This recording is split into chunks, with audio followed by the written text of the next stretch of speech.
నమస్కారం సార్. అందరికీ నమస్కారం అండి. నమస్తే మూర్తి గారు.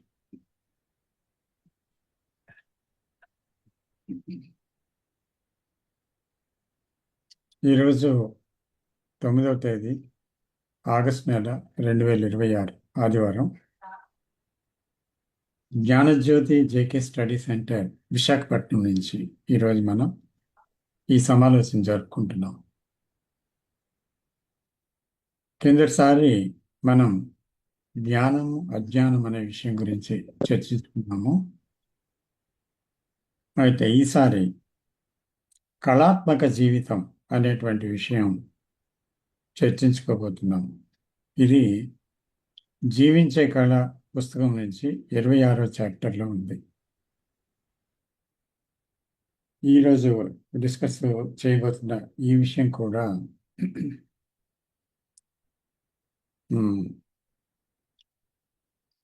నిజంగా ఇప్పుడు ఎలా ఉన్నాం అనేటువంటి విషయాన్ని చూపిస్తుంది. అలాగే ఏది నిజమైన కళ, ఏది నిజమైన సౌందర్యవంతమైన జీవితం, ఏది సరికొత్త జీవితం, ఏది స్వేచ్ఛాయుత జీవితం అనే విషయాన్ని కూడా మన ముందు మనం డిస్కస్ చేయబోతున్నాము. చేత ఇది అందరూ పాల్గొనవలసిందిగా విజ్ఞప్తి. అయితే కళాత్మక జీవితం ఏది దాన్ని తెలుసుకునే ముందు, దాని గురించి కనుగొనడానికి సిద్ధపడే ముందు మనం కళలేని కళకాని జీవితం ప్రస్తుతం ఎలాగా జరుగుతుందో, సమాజంలో దాదాపు మానవులందరూ కూడా ఇదే జీవితం జీవిస్తూ ఉన్నారు కదా, ఆ జీవితం గురించి కొంచెం మనం చూడాలి. అంటే ప్రస్తుత జీవితాన్ని గమనించాలన్నమాట. అయితే ఇప్పుడు చూడండి,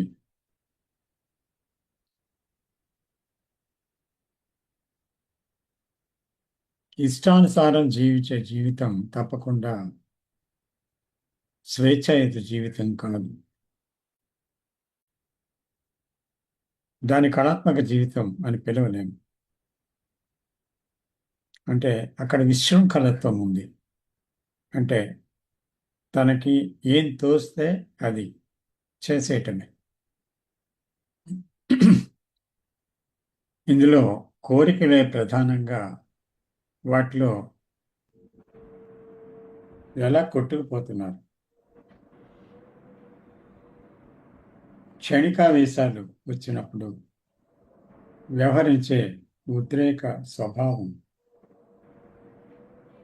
ఆ స్వభావంలో కొట్టుకుపోవడం, ఆచారాల్లో నమ్మకాల్లో కూరుకుపోయి విచక్షణ జ్ఞానం పోగొట్టుకున్నాం అనమాట చాలా మందిని.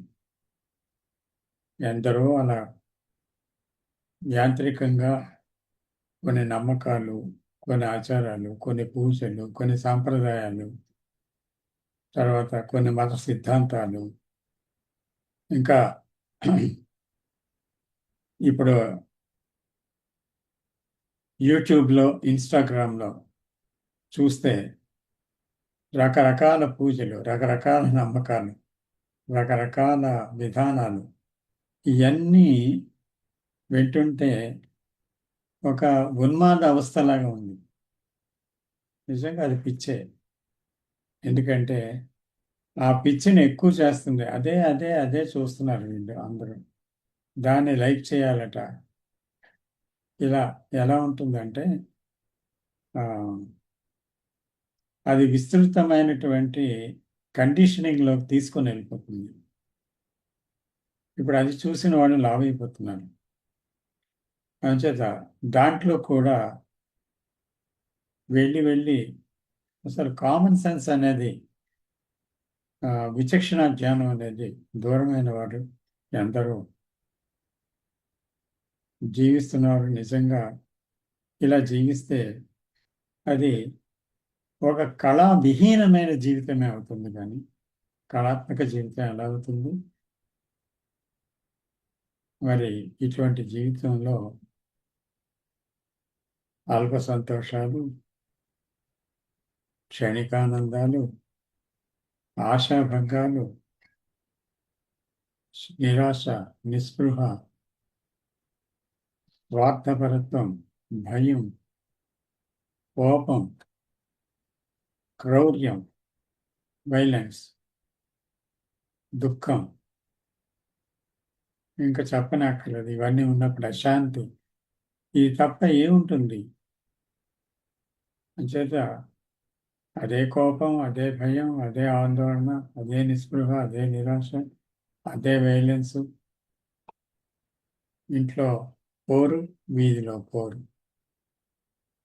ఇంటికి వచ్చినా ఏదో కుటుంబ తగాదాలు, భార్యాభర్తల ఈచురాకు, ఏవో ఒక విషయాలు, మనస్తాపం, దాని గురించి సమస్య, అది పెద్ద సమస్యగా ఆలోచించడం, దాని నుంచి ఎలా బయటపడాలో తెలియక సతమతం అవడం, నిద్రలేని రాత్రులు.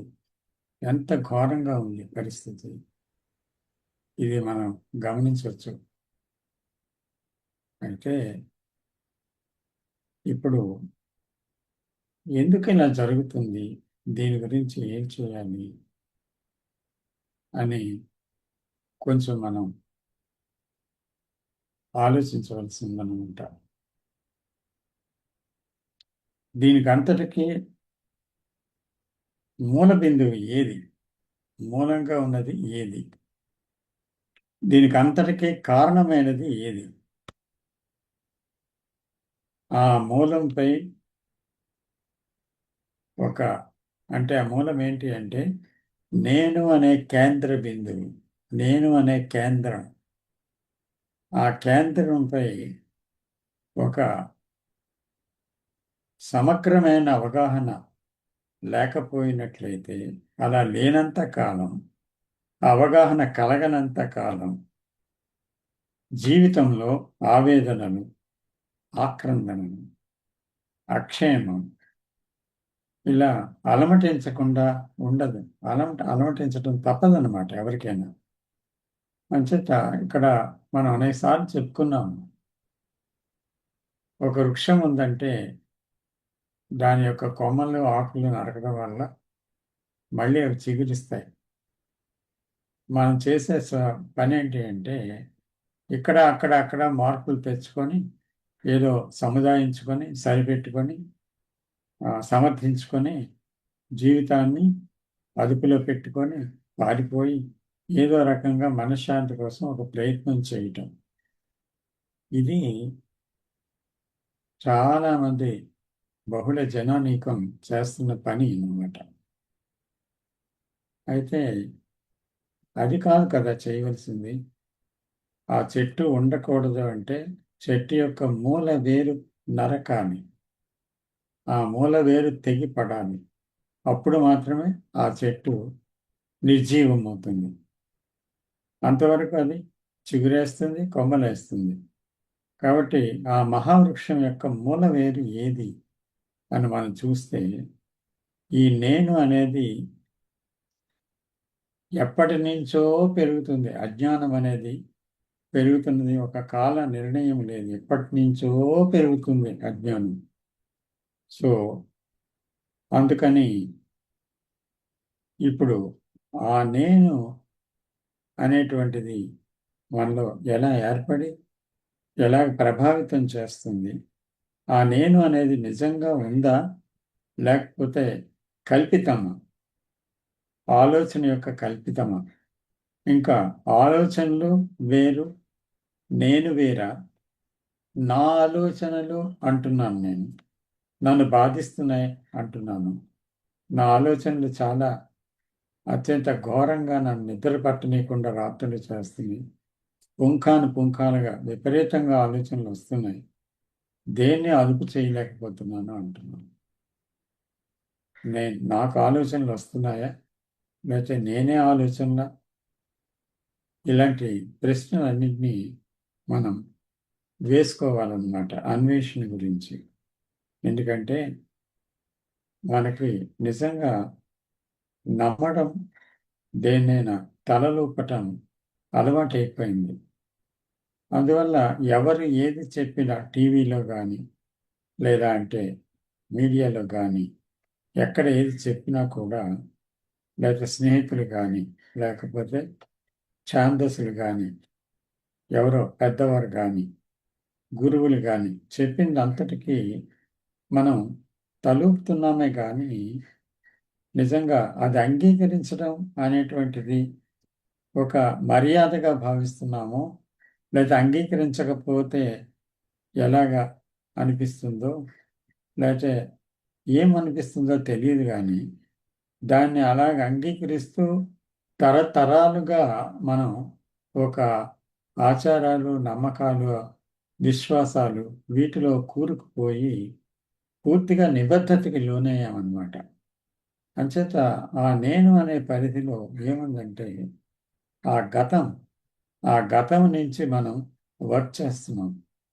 గత అనుభవాలు నాకేమున్నాయో, గతంలో నేనేం నేర్చుకున్నాను, గతంలో నేనేది విన్నాను, గతంలో నేనేది చదివాను, నా జీవితంలో గతంలో ఏమి జరిగిందో, ఇవన్నీ ఇతరుల జీవితాల నుంచి నాకొచ్చిన గాయాలేంటో, సుఖాలేంటో, నాకొచ్చిన అవమానాలేంటో, ఇలాగా నేను జీవించిన ఒక 40 ఏళ్ళు, 50 ఏళ్ళు, 60 ఏళ్ళు, 70 ఏళ్ళు ఎంత జీవితం జీవిస్తే అంత ఎక్కువగా పోగు చేసుకొని ఘనీభవించింది.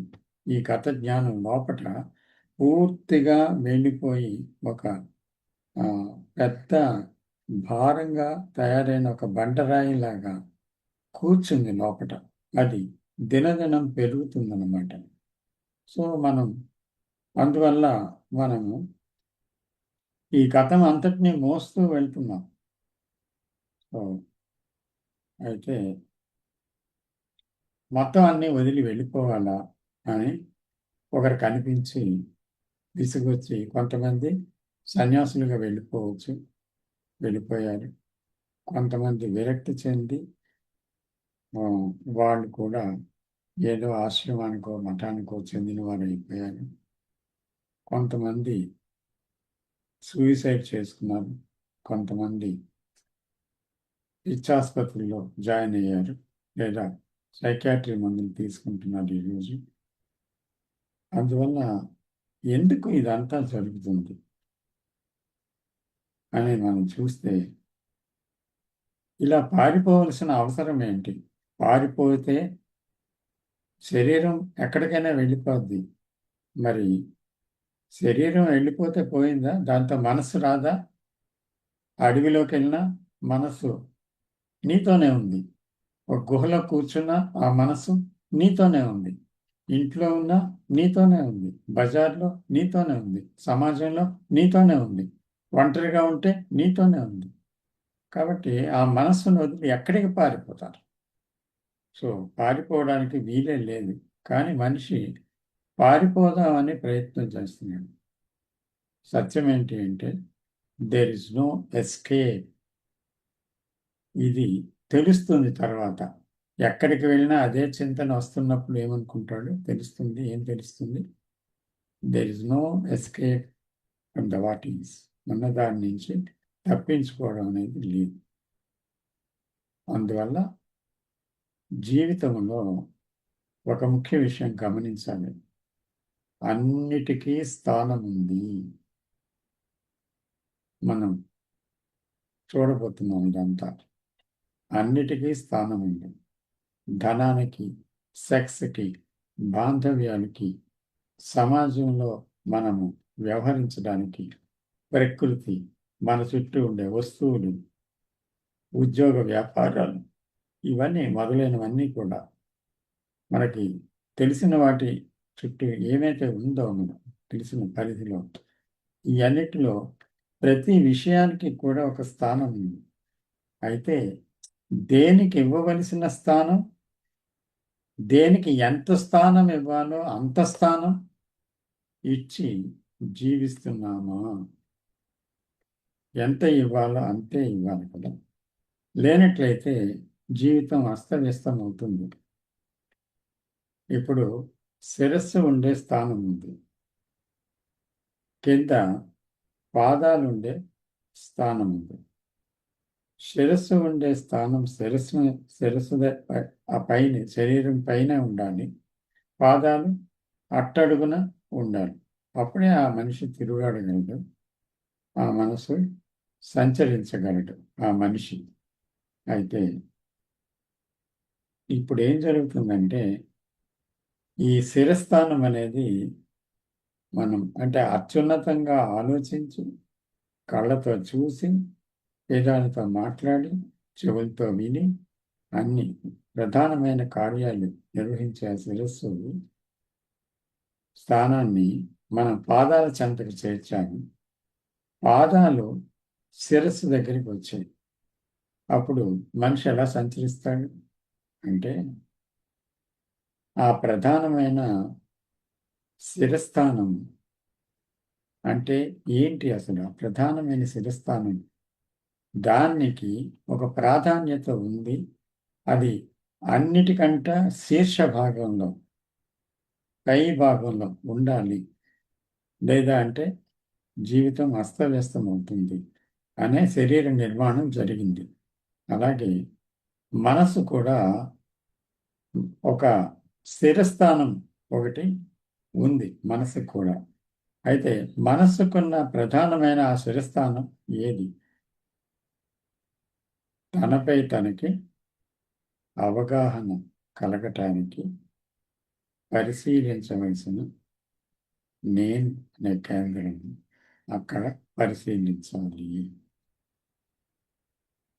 ఇది అప్పుడు మనకి దాని సరైన స్థానం ఇచ్చినట్టు. మనసులో పోతున్న మెదడులో పోతున్న ఆలోచనల్ని నియంత్రణ కానీ ఏదీ లేకుండా దాని మంచి చెడ్డలు అనవసరాల విషయం ప్రస్తావించకుండా అది ఎలా ఉంటే అలా ఏది వస్తే దాన్ని చూస్తూ దాన్ని గమనిస్తూ ఉండటం అనేది జరిగినప్పుడు అప్పుడు మనం శిరస్థానానికి ప్రాధాన్యత ఇచ్చినట్టు. ఎందుకంటే ఈ అహంకార కేంద్రం అనేది బయటపడితేనే ఒకరు కళాత్మక జీవితంలో అడుగు పెట్టగలుగుతారు. అంతవరకు అడుగు పెట్టడం అవ్వదు. అంటే నిజంగా అన్ని కళలతో వెళ్ళి విదిసే ఒక మహత్తరమైన తేజవంతమైన సరికొత్త జీవితం ఒకటి సిద్ధంగా ఉంది.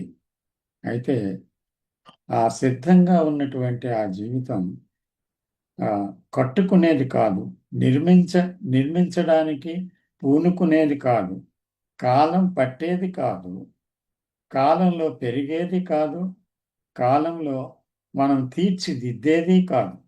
అది ఆల్రెడీ సిద్ధంగా ఉంది. అయితే అది తన్ను తాను వ్యక్తం చేసుకోవడానికి వీలు లేకుండా నేను అనేటువంటిది ఒకటి తయారైంది. ఎందుకంటే ఇంద్రియాలు ఉన్నాయి కదా, ఈ ఇంద్రియాలన్నీ ఇంద్రియజన్య జ్ఞానం ఉంది దానికి, ప్రతి ఇంద్రియానికి. ఆ ఇంద్రియజన్య జ్ఞానంతో ప్రతిదీ ఏమవుతుంది? కళ్ళు చూస్తాయి, నోరు రుచి చూస్తుంది, చెవులు వింటాయి, ముక్కు వాసన తెలుస్తుంది, శరీరం స్పర్శ తెలుస్తుంది. ఇలా ఇంద్రియాలన్నీ పంచేంద్రియాలు తప్పకుండా ఒక్కొక్క ఇంద్రియం ఒక్కొక్క అనుభూతినిస్తుంది, సెన్సేషన్ ఇస్తుంది. ఈ సెన్సేషన్స్ అనుభవిస్తే ప్రమాదమని ఒక కఠినమైన శిక్షణ ఇస్తారు కొన్ని స్కూల్స్ ఆఫ్ థాట్స్. అందమైన దాన్ని చూడకూడదు, అతి రుచికరమైన దాన్ని మళ్ళీ తినకూడదు, ఆకులు అలము తినాలి, ఆ తర్వాత మంచి వస్త్రధారణ చేసుకోకూడదు, గోచి కట్టుకోవాలి, లేదా అంటే ఒక రంగు వస్త్రాన్ని ధరించాలి. ఇలాగా సింప్లిసిటీ ఇది. అలాంటి జీవితం జీవిస్తే అప్పుడు నేను అనేది బాగా ఆ, అది పెరగదు, ఒబేస్ అవ్వదు అని చెప్తారు. అది క్షణక్షణం క్షీణిస్తుందని. అవుతుందా? అంచేత తలలు బోడులైనంత మాత్రాన తలపులు బోడులా అనే ఒక సామెత ఉంది. అవి ఉన్నాయి ఎప్పుడు. అన్నిటి మీద ఉంటుంది ముసలైన. అది ఎక్కడికి పోతుంది? అంచేత మనం ఏం చేయాలంటే ప్రస్తుతం అనేది వదులుకోవడం అంటే ఆ, జీవితంలో ఉండే అన్నీ వదులుకొని వెళ్ళిపోతే దైవం దొరకదు. దైవం దొరకాలి, నేను పోవాలి, నిజంగా ఆత్మానుభూతి కలగాలి, లేదా భగవంతుడు ఎవరో తెలుసుకోవాలి అని హిమాలయ పర్వతాలకు వెళ్ళిపోతే దొరుకుతాడా దేవుడు? లేకపోతే గుడి చుట్టూ తిరిగితే దేవుతాడా? లేదంటే ధ్యానాలు చేస్తే ఒక ప్రక్రియతో దొరుకుతాడా? సో ఏం చేయాలి ఇక్కడ? అంచేత ఇక్కడ కావాల్సింది ఏంటి అంటే ఈ కేంద్రం నుంచి బయటపడాలి. ఎందుకంటే ఈ సెన్సేషన్తో ఊరుకోకుండా మనసు ఏం చేస్తుందంటే, ఆహా ఎంత సుఖంగా ఉంది అని అనుభూతి అని ఒక వ్యాఖ్యానం చేస్తుంది. అక్కడ తయారైంది నేను. అది మళ్ళీ అనుభూతి పొందాలి అనేది నేను. ఇది ఎంత దుఃఖకరంగా ఉంది, దీని జోలికి మళ్ళీ పోకూడదు అంటున్నది నేను. కాబట్టి ఎప్పుడు ఆ సుఖానుభూతి కోసం ఒక వెంపర్లాట, కొన్నిటిని అవాయిడ్ చేయడానికి చేసే ప్రయత్నం, ఈ రెండు ప్రయత్నాలే. ఈ ప్రయత్నాలతో జీవితం ఏమవుతుంది? సంఘర్షణాత్మకమైంది. ఈ సంఘర్షణాత్మక జీవితంలో ఒకరు కొట్టుకుపోతున్నప్పుడు అది మనిషి నిర్వీర్యమవుతాడు. కాబట్టి అతనికి సరిగ్గా చూసే శక్తి కూడా కోల్పోతాడనమాట. అందుకని ఈ అహంకార కేంద్రం నుంచి బయటపడాలంటే ఎప్పటికప్పుడు ఆ సమయంలో, ఆ క్షణంలో తన ఆలోచన తీరుతెన్నులు ఎలా ఉన్నాయి, ఆలోచన యొక్క కదలిక ఎలా ఉంది, దాని ప్రతిస్పందనలు, రియాక్షన్స్, అంటే ఎవరైనా పొగిడినప్పుడు ఎలా రియాక్ట్ అవుతుంది, ఎవరైనా నిందిస్తే ఎలా రియాక్ట్ అవుతుంది, వింటున్నప్పుడు ఎవరైనా ఎలా రియాక్ట్ అవుతుంది, మాట్లాడేటప్పుడు ఎలా రియాక్ట్ అయ్యి స్వరం మారిపోతుంది, భావోద్వేగాలు ఎలా వెళ్తున్నాయి, ఇవన్నీ గమనించాలి. తీర్పులు ఇస్తున్నామా ప్రతిదానికి, ఏ భావానికైనా? ఇక్కడ ఇది ఇలాగే చేయాలి, ఇలా చేయకూడదు, అలా చెయ్యాలి, అలాగే చెయ్యాలి అంటూ ఫైనల్గా జడ్జిమెంట్ ఇస్తున్నాము. ఇతను ఇదే, అతను అదే, నేను ఇదే అని మనం జడ్జిమెంట్స్ ఇస్తున్నాము. అది కూడా చూడాలి. అందుచేత ఈ ఎలాగైతే ఈ మంచి చెడ్డలు విచారణ చేయకుండా దాంట్లో పూర్వం అన్ని విచారణ చేయాలంటారు. ఇది మంచిది, ఇది చెడ్డది అని. అదే వివేకం అంటారు. సో ఆ విచారణ చేయటంలో ఇది మంచిది, ఇది చెడ్డది అని మీకు మంచిది అనిపించేది నాకు చెడ్డది అవ్వచ్చు, నాకు చెడ్డది అనిపించేది మీకు మంచిది అవ్వచ్చు. కాబట్టి ఒక్కొక్కరి విమ్స్ అండ్ ఫ్యాన్సీస్ బట్టి, ఇష్టాలను బట్టి, తర్వాత వాళ్ళ తాలూకా అభిప్రాయాలను బట్టి వాళ్ళు ఇది మంచి చెడ్డ అని విచక్షణ జ్ఞానంతో దాన్ని నిజంగా విశ్లేషించి వివరణలోకి వెళ్ళి చేస్తే అప్పుడు బయటపడటం చాలా కష్టం. ఎందుకంటే అక్కడే ఆగిపోతారు. లోపల బయట కూడా ఏది ఉందో దాన్ని యథాతథంగా శ్రద్ధావంతమైనటువంటి ఒక చూపుతో, ఒక శుద్ధ గమనం, అంటే పరిశుద్ధమైన ఒక దృష్టి, అంటే అక్కడ ఏ తీర్పు లేదు, ఏ ఇష్టం లేదు, ఏ అయిష్టం లేదు, ఏ ఎంపిక లేదు, ఏ విశ్లేషణ లేదు, ఏ విమర్శన లేదు, ఏ జడ్జిమెంట్ లేదు. కానీ ఏది ఉంటో దాన్ని అలాగే చూడడం. దీన్ని శుద్ధ గమనం అంటాం. అలా చూసినప్పుడు ఏమవుతుందంటే ఒక ఇన్సైట్ వస్తుంది. అంటే ఒక నిశ్శబ్దం వస్తుంది. ఆ నిశ్శబ్దంలో నుంచి ఒక ఇన్సైట్, ఆ నిశ్శబ్దంలో అలాగే నిలబడితే ఒక అంతరుద్బోధ వస్తుంది. దాన్ని ఇన్సైట్ అంటాం. ఈ అంతరుద్బోధ కలిగినప్పుడు తనపై తనకి, అంటే తనపై తనకి ఒక అవగాహన తప్పకుండా కలిగి తీరుతుందనమాట. అంటే ఈ నేను అనేది ఏంటి? అది ఆలోచనామయమా? లేకపోతే నిజంగా ఉందా? ఆలోచనలతోనే వచ్చి ఆలోచనలను పోతుందా? ఆలోచనే దాని స్వభావమా? ఆలోచనకి నేనుకి ఏమీ తేడా ఉందా లేదా? ఇవన్నీ బయటపడిపోతాయి ఈ ఇన్సైట్లో. అప్పుడు ఒక పూర్ణ అవగాహన సంభవిస్తుందన్నమాట. అప్పుడు నేను అవల ఆవల ఆవల బయట అవతల బియాండ్ ది ఐ అది తనకు తాను వ్యక్తమవుతుంది.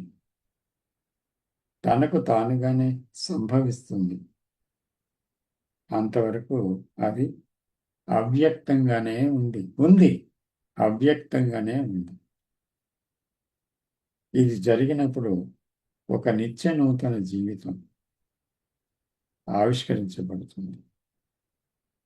ఎందుకంటే ఇంకొక విషయం ఏంటి అంటే ఇక్కడ నేను అనేది ఒక అహంకార కేంద్రం గాను, ఆత్మ అనేది అత్యంత ఉన్నతమైన ఒక భగవద్ అంశగాను, పవిత్రమైనది గాను చిత్రించడం కాదు ఈ విషయం.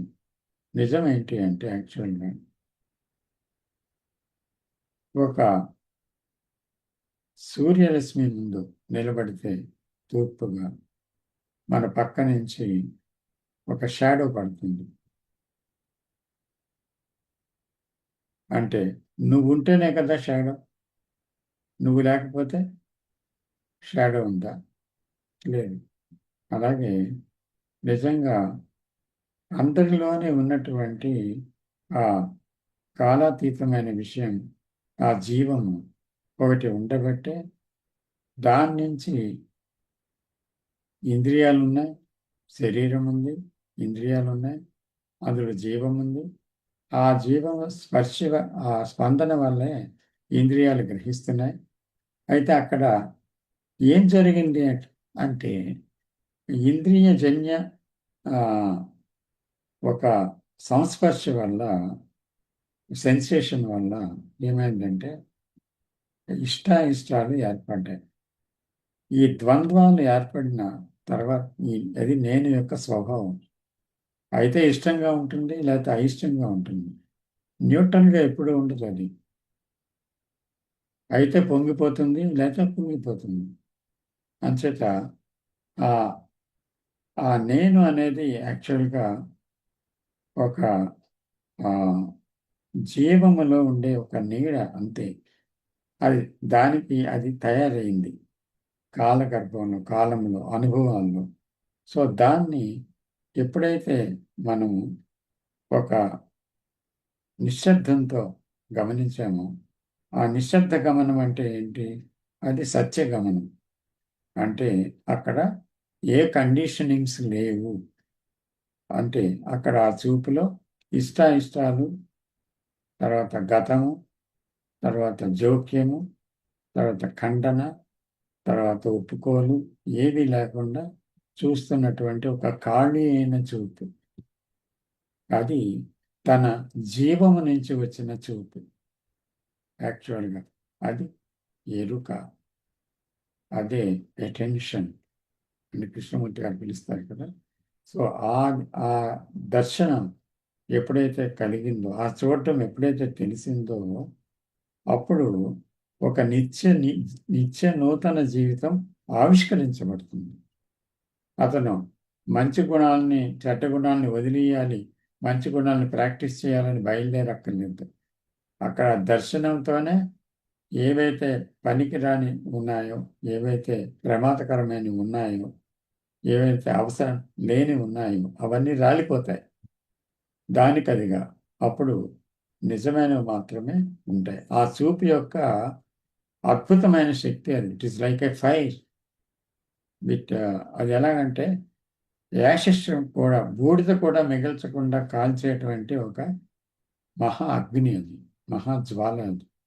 సో అది ఆల్రెడీ ఉంది ప్రతి ఒక్కరిలో.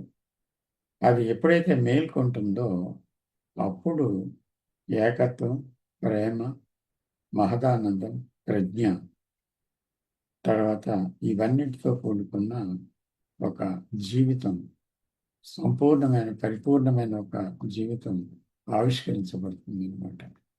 సో ఇదే అప్పుడే నిజమైన నూతన జీవితం, ఎప్పటికప్పుడు సరికొత్త జీవితమైన ఒక కళాత్మక జీవితం ఆవిష్కరించబడుతుంది.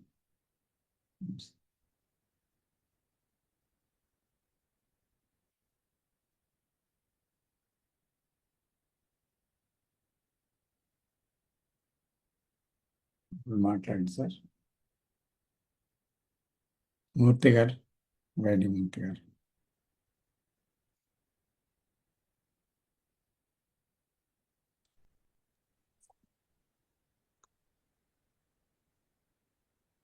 అందరికీ నమస్కారం.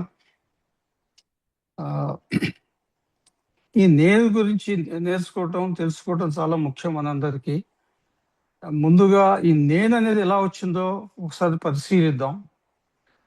నేను పుట్టించింది ఆలోచన. ఆలోచన ఏం చేసిందంటే, నేను చంచలమైన దాన్ని, చపలచిత్తమైన దాన్ని, ఎప్పుడు చేంజ్ అవుతూ ఉంటాను, something permanent, something eternal is required which will take care of the human system అనుకుని దాని ఇంకోటి ఏంటంటే, మన బ్రెయిన్కి, అంటే హ్యూమన్ బ్రెయిన్కి, మెదడుకి కంప్లీట్ సెక్యూరిటీ కావాలి. సెక్యూరిటీ ఉంటే అది చక్కగా పనిచేస్తుంది. ఆ సెక్యూరిటీ లేకపోతే మెదడు బెస్ట్గా సరిగ్గా పనిచేయలేదు. అందుకని మెదడు సరిగ్గా పనిచేయాలని something permanent it is created. That is the self, the నేను. ఆ సెల్ఫ్ అనేది ఇందాక రామకృష్ణ గారు చెప్పినట్టుగా అనాదిగా వస్తుంది. ఎవరు దాని నుంచి తప్పించుకోలేకపోయారు. దాని గురించి ప్రాబ్లమ్స్ ఎన్ని ఉన్నాయో మనందరికీ తెలుసు. ఇంకొక ఇంపార్టెంట్ థింగ్ ఏంటంటే, అది అసలు actually it's an illusion. Illusion అంటే అది మిథ్య, అది అక్కడ లేదు. What is illusion and what is real. అలాగే ఇంకో విషయం ఏం చూసుకోవాలంటే, ఇప్పుడు మనం సైన్స్లో చదువుకున్నాం, మనకి రియల్ ఇమేజ్ అంటే ఏంటి,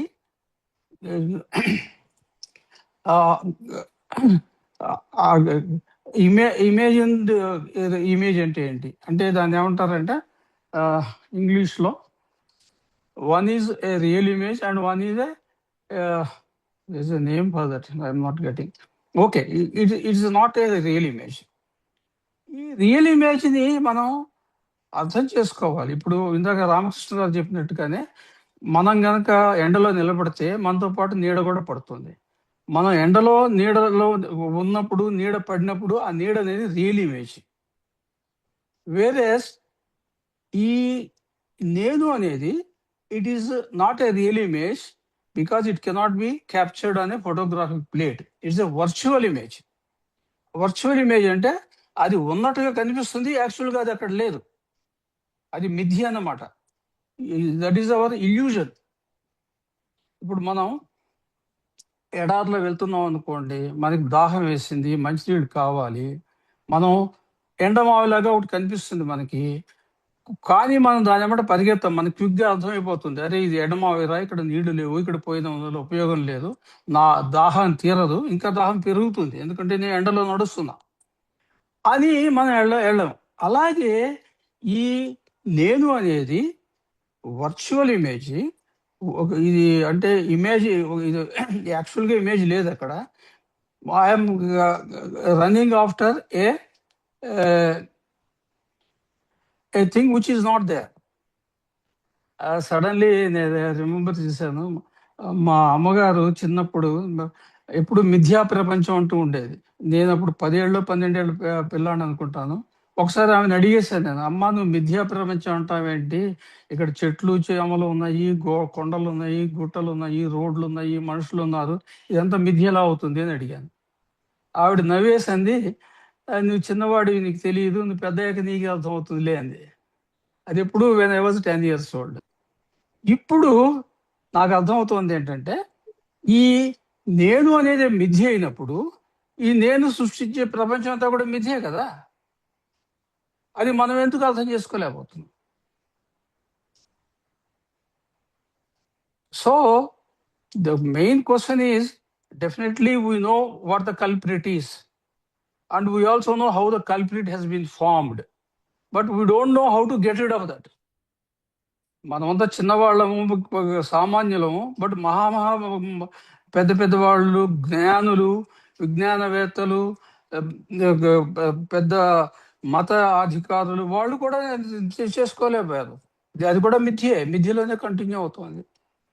సో ఈ మిథ్య నుంచి బయటపడాలంటే, ఈ నేను నుంచి బయటపడాలంటే, నేను మనం అబ్జర్వ్ చేయాలి. అది కూడా ఎట్ అబ్జర్వ్ చేయాలి? without any reaction, without any what they call, without any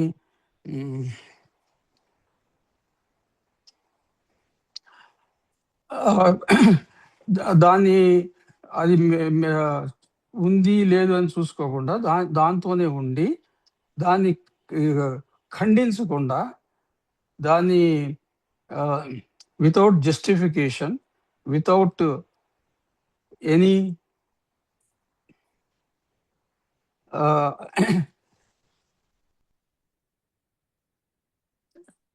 without any correction and all that, can you stay with that self only in that state of awareness? That is choiceless awareness. Choiceless means without justification, without condemnation, or without identification. These three things are very important: justification, condemnation, and identification. Why do you condemn? Because you have a standard. This is the standard and it's not up to the standard, so I condemn it. But in a state of choiceless awareness, there is no standard. What is happening, you have to simply see. Choiceless awareness law, there is no content. Just seeing what is unfolding in your in front of you, in your consciousness. అది చేసినప్పుడే there is a possibility of understanding the self and eliminating the self. అది చెప్పటం easy, చాలా గొప్ప గొప్ప వాళ్ళు కూడా ఇంత మటుకు అచీవ్ చేయలేకపోయారు. ఇంకోటి ఏంటంటే, ఇది ఎలిమినేట్ అయింది అనుకోండి, అది వస్తుంది అని మనం ఎట్లా చెప్పగలం? మనకు ఎలిమినేట్ అయిందా? నాకున్న అసూయ, ద్వేషము, నాకుండే కష్టాలు, సుఖాలు, వీటన్నిటితో కూడా నేను కొట్టుమిట్టాడుతూ ఉన్నా. ఆ అవతల తట్టున ఏముందో నాకు తెలియదు. అది తెలుసుకోవాలంటే నేను ముందు నన్ను నుంచి నేను వదిలించుకోవాలి, ద సెల్ఫ్ నుంచి వదిలించుకోవాలి. సో ఆ సెల్ఫ్ నుంచి వదిలించుకోకుండా, if you are talking about some great life, comfortable life and happy life and whatever, it is only a matter of speculation. నిజంగా అవతల ఉందో లేదో నాకేం తెలుసు? నాకేం తెలియదు. నాకున్నది ఏమో నాకు తెలుసు, నా అసూయ ద్వేషం నాకు తెలుసు. వాటిని చేయటం వదిలించుకోవాలనేది మోర్ ఇంపార్టెంట్. కృష్ణమూర్తి గారు చెప్పారు, అసూయ ద్వేషాలు ఇవన్నీ కూడా ఆయన ఏమంటారంటే వీటిని సైకలాజికల్ డిజార్డర్స్ అంటారు. ఈ సైకలాజికల్ డిజార్డర్స్ ని మనం ఏ విధంగా వదిలించుకోగలము? సైకలాజికల్ డిజార్డర్స్ కనుక వదిలించుకోగలిగితే, order is already there. Order is not a blueprint, is not a system, but order is there. If the psychological disorder is not there, absence of psychological disorder is order actually, and that is virtue, and that is a state of love. If you are able to get rid of all your psychological disorders, I mean, if it happens, it has not happened to me, I don't know. That's what Krishnaji is telling. That virtue is nothing but love. If you are in the state of love, everything will be all right. That's all from my side, sir. Thank you. Thank you మిత్రులు. రాంబుద్ధ గారు.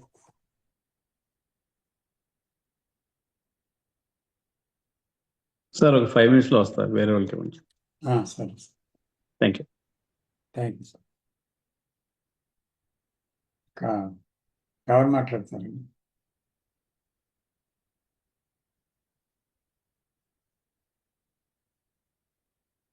ప్రేమ్ కుమార్ గారు మాట్లాడతారు.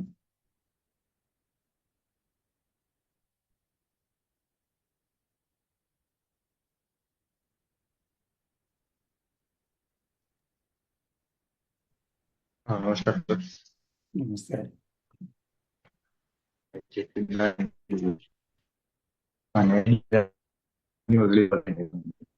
మీ voice cut అవుతున్నట్టుంది కొంచెం.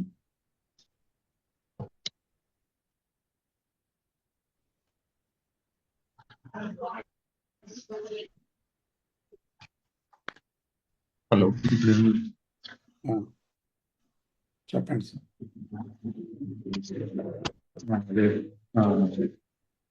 నేను అనేదాన్ని వదిలించుకోవాలి.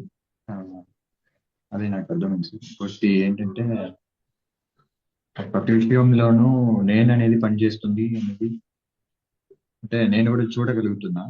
ఇక్కడ కూడా ఏ విషయంలోనైనా నేనే ముందుకు వస్తుంది అనేది చూడగలుగుతున్నా. నేను అది మళ్ళీ అర్థమైనా కూడా అది నేననేది వెళ్ళిపోవట్లేదు. అది వెళ్ళిపోవాలి అనుకునేది కూడా నేనే.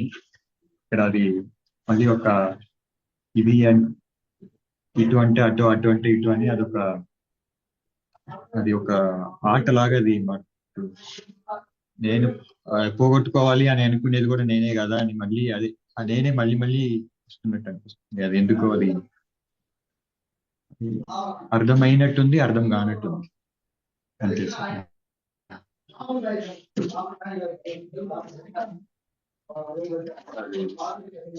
ఏంటంటే మళ్ళీ ఆ ఎఫర్ట్లెస్ అంటే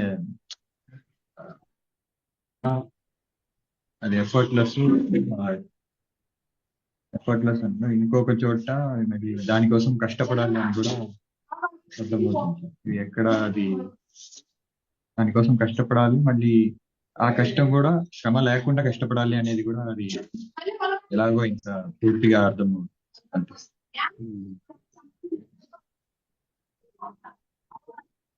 అది నిజంగా ఈ సమాజంలో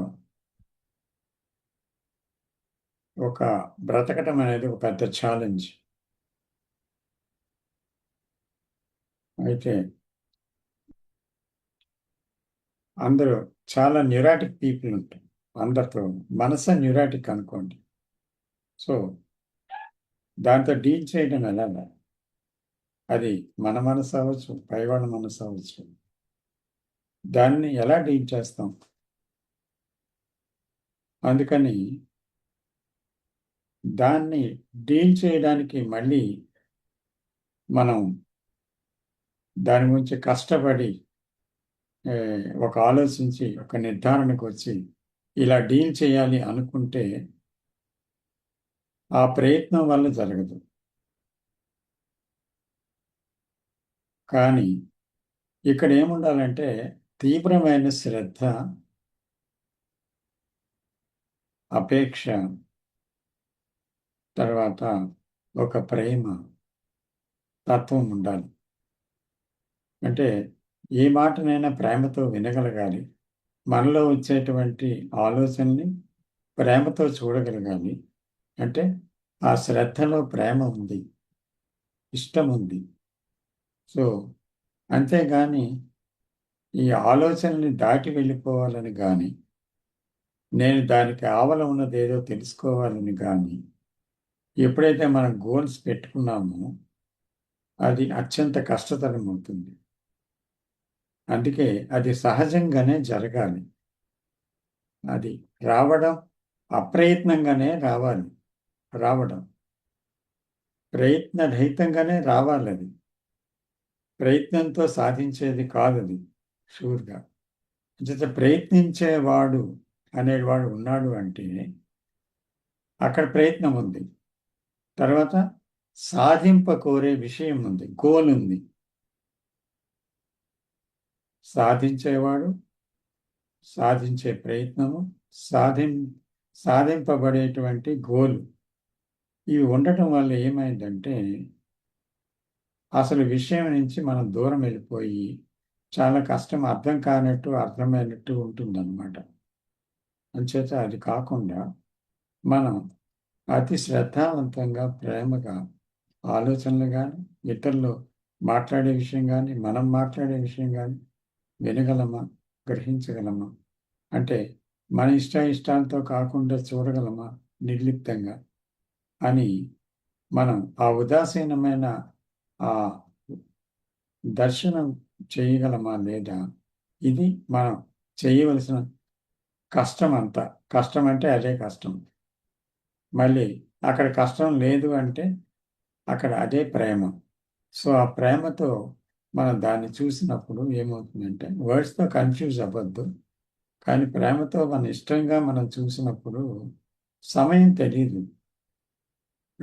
రోజంతా బోర్ కొడుతుందని ఇదిగని అదని ఆ ఒంటరితనం భరించలేక చాలామంది చాలా విషయాల్లోకి వెళ్ళిపోతూ ఉంటారు. ఫోన్లోకో, లేకపోతే అనవసరమైన చిక్ చాటింగ్లోకో, గాసిప్లోకో, టీవీలోకో, లేకపోతే పుస్తకం చదవడంలోకో, లేకపోతే ఎక్కడో షికారు వెళ్ళటంలోనో, తీర్థయాత్రల్లో వినోదయాత్రలు చేయడంలోనో కాలాన్ని అనవసరంగా వృధా చేస్తున్నారు, పారిపోతున్నారు జీవితం నుంచి. అలా కాకుండా నిజంగా ఎక్కడికి వెళ్ళాలని ఎందుకు అనిపిస్తుంది అసలు? ఒంటరితనం, విసుగా, ఒంటరితనం ఏంటది? మనం ప్రశ్నించుకోవాలి. ప్రతిదీ మనం ప్రశ్నించాలన్నమాట. మనల్ని మనం ప్రశ్నించుకోవాలి, ఇతరుల్ని కాదు. మనం ప్రశ్నించుకొని గమనించినట్లయితే ఎక్కడికి మనం దాన్ని చూస్తుండడమే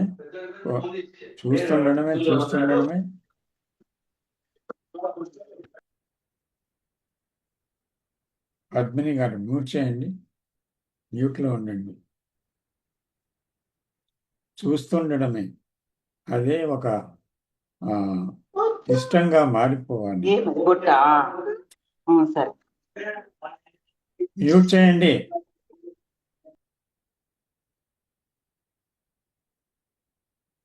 సో అది ఇష్టంగానే మారిపోవాలి.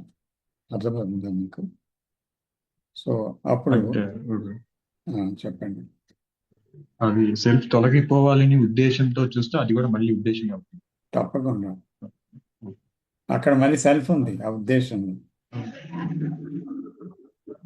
అంటే ఇతరులు సెల్ఫ్ తో ఉన్నారు, నేను సెల్ఫ్ లేకుండా ఉన్నాను, అది కూడా సెల్ఫ్. అదే సెల్ఫే అంటుంది ఆ మాట కూడా.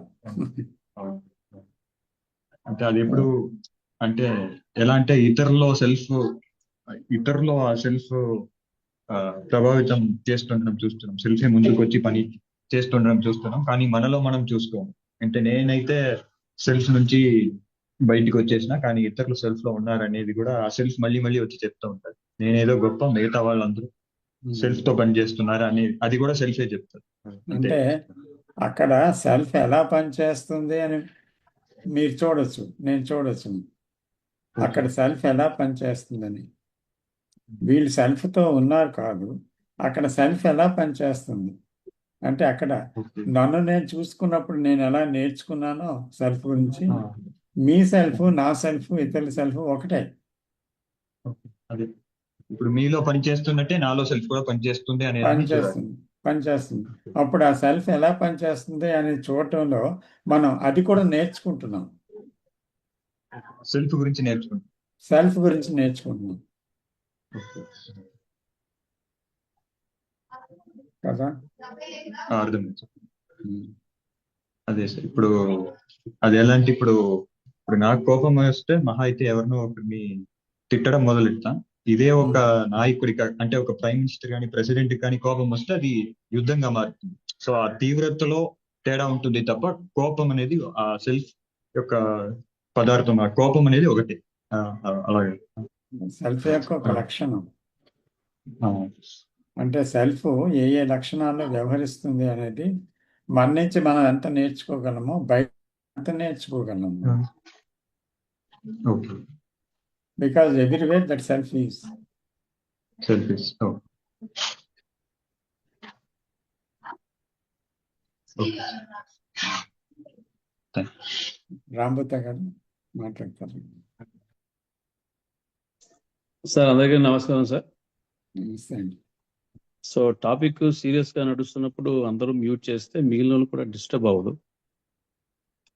లేకపోతే ఏంటంటే మనం కొంచెం రిధం తప్పుతుంది. సో మీరు ఎక్కడైతే ఆపారో అక్కడ స్టార్ట్ చేస్తా. సెల్ఫ్ అనేది ఏంటంటే నేను లాస్ట్ టైం జేకే ఒహాయోలో విజిట్ చేసినప్పుడు ఎంటర్ అవగానే అక్కడ బోర్డు మీద ఒక చిన్న కొటేషన్ ఉంది, మీకు కూడా పంపించారు. There is no self to understand. You need to understand the thought which created the self. Self అనేది ఏంటంటే ఏమి లేదు, ఆలోచన అనేది సెల్ఫ్ని క్రియేట్ చేసింది. ఆ ఆలోచనని మీరు అర్థం చేసుకోవాలి.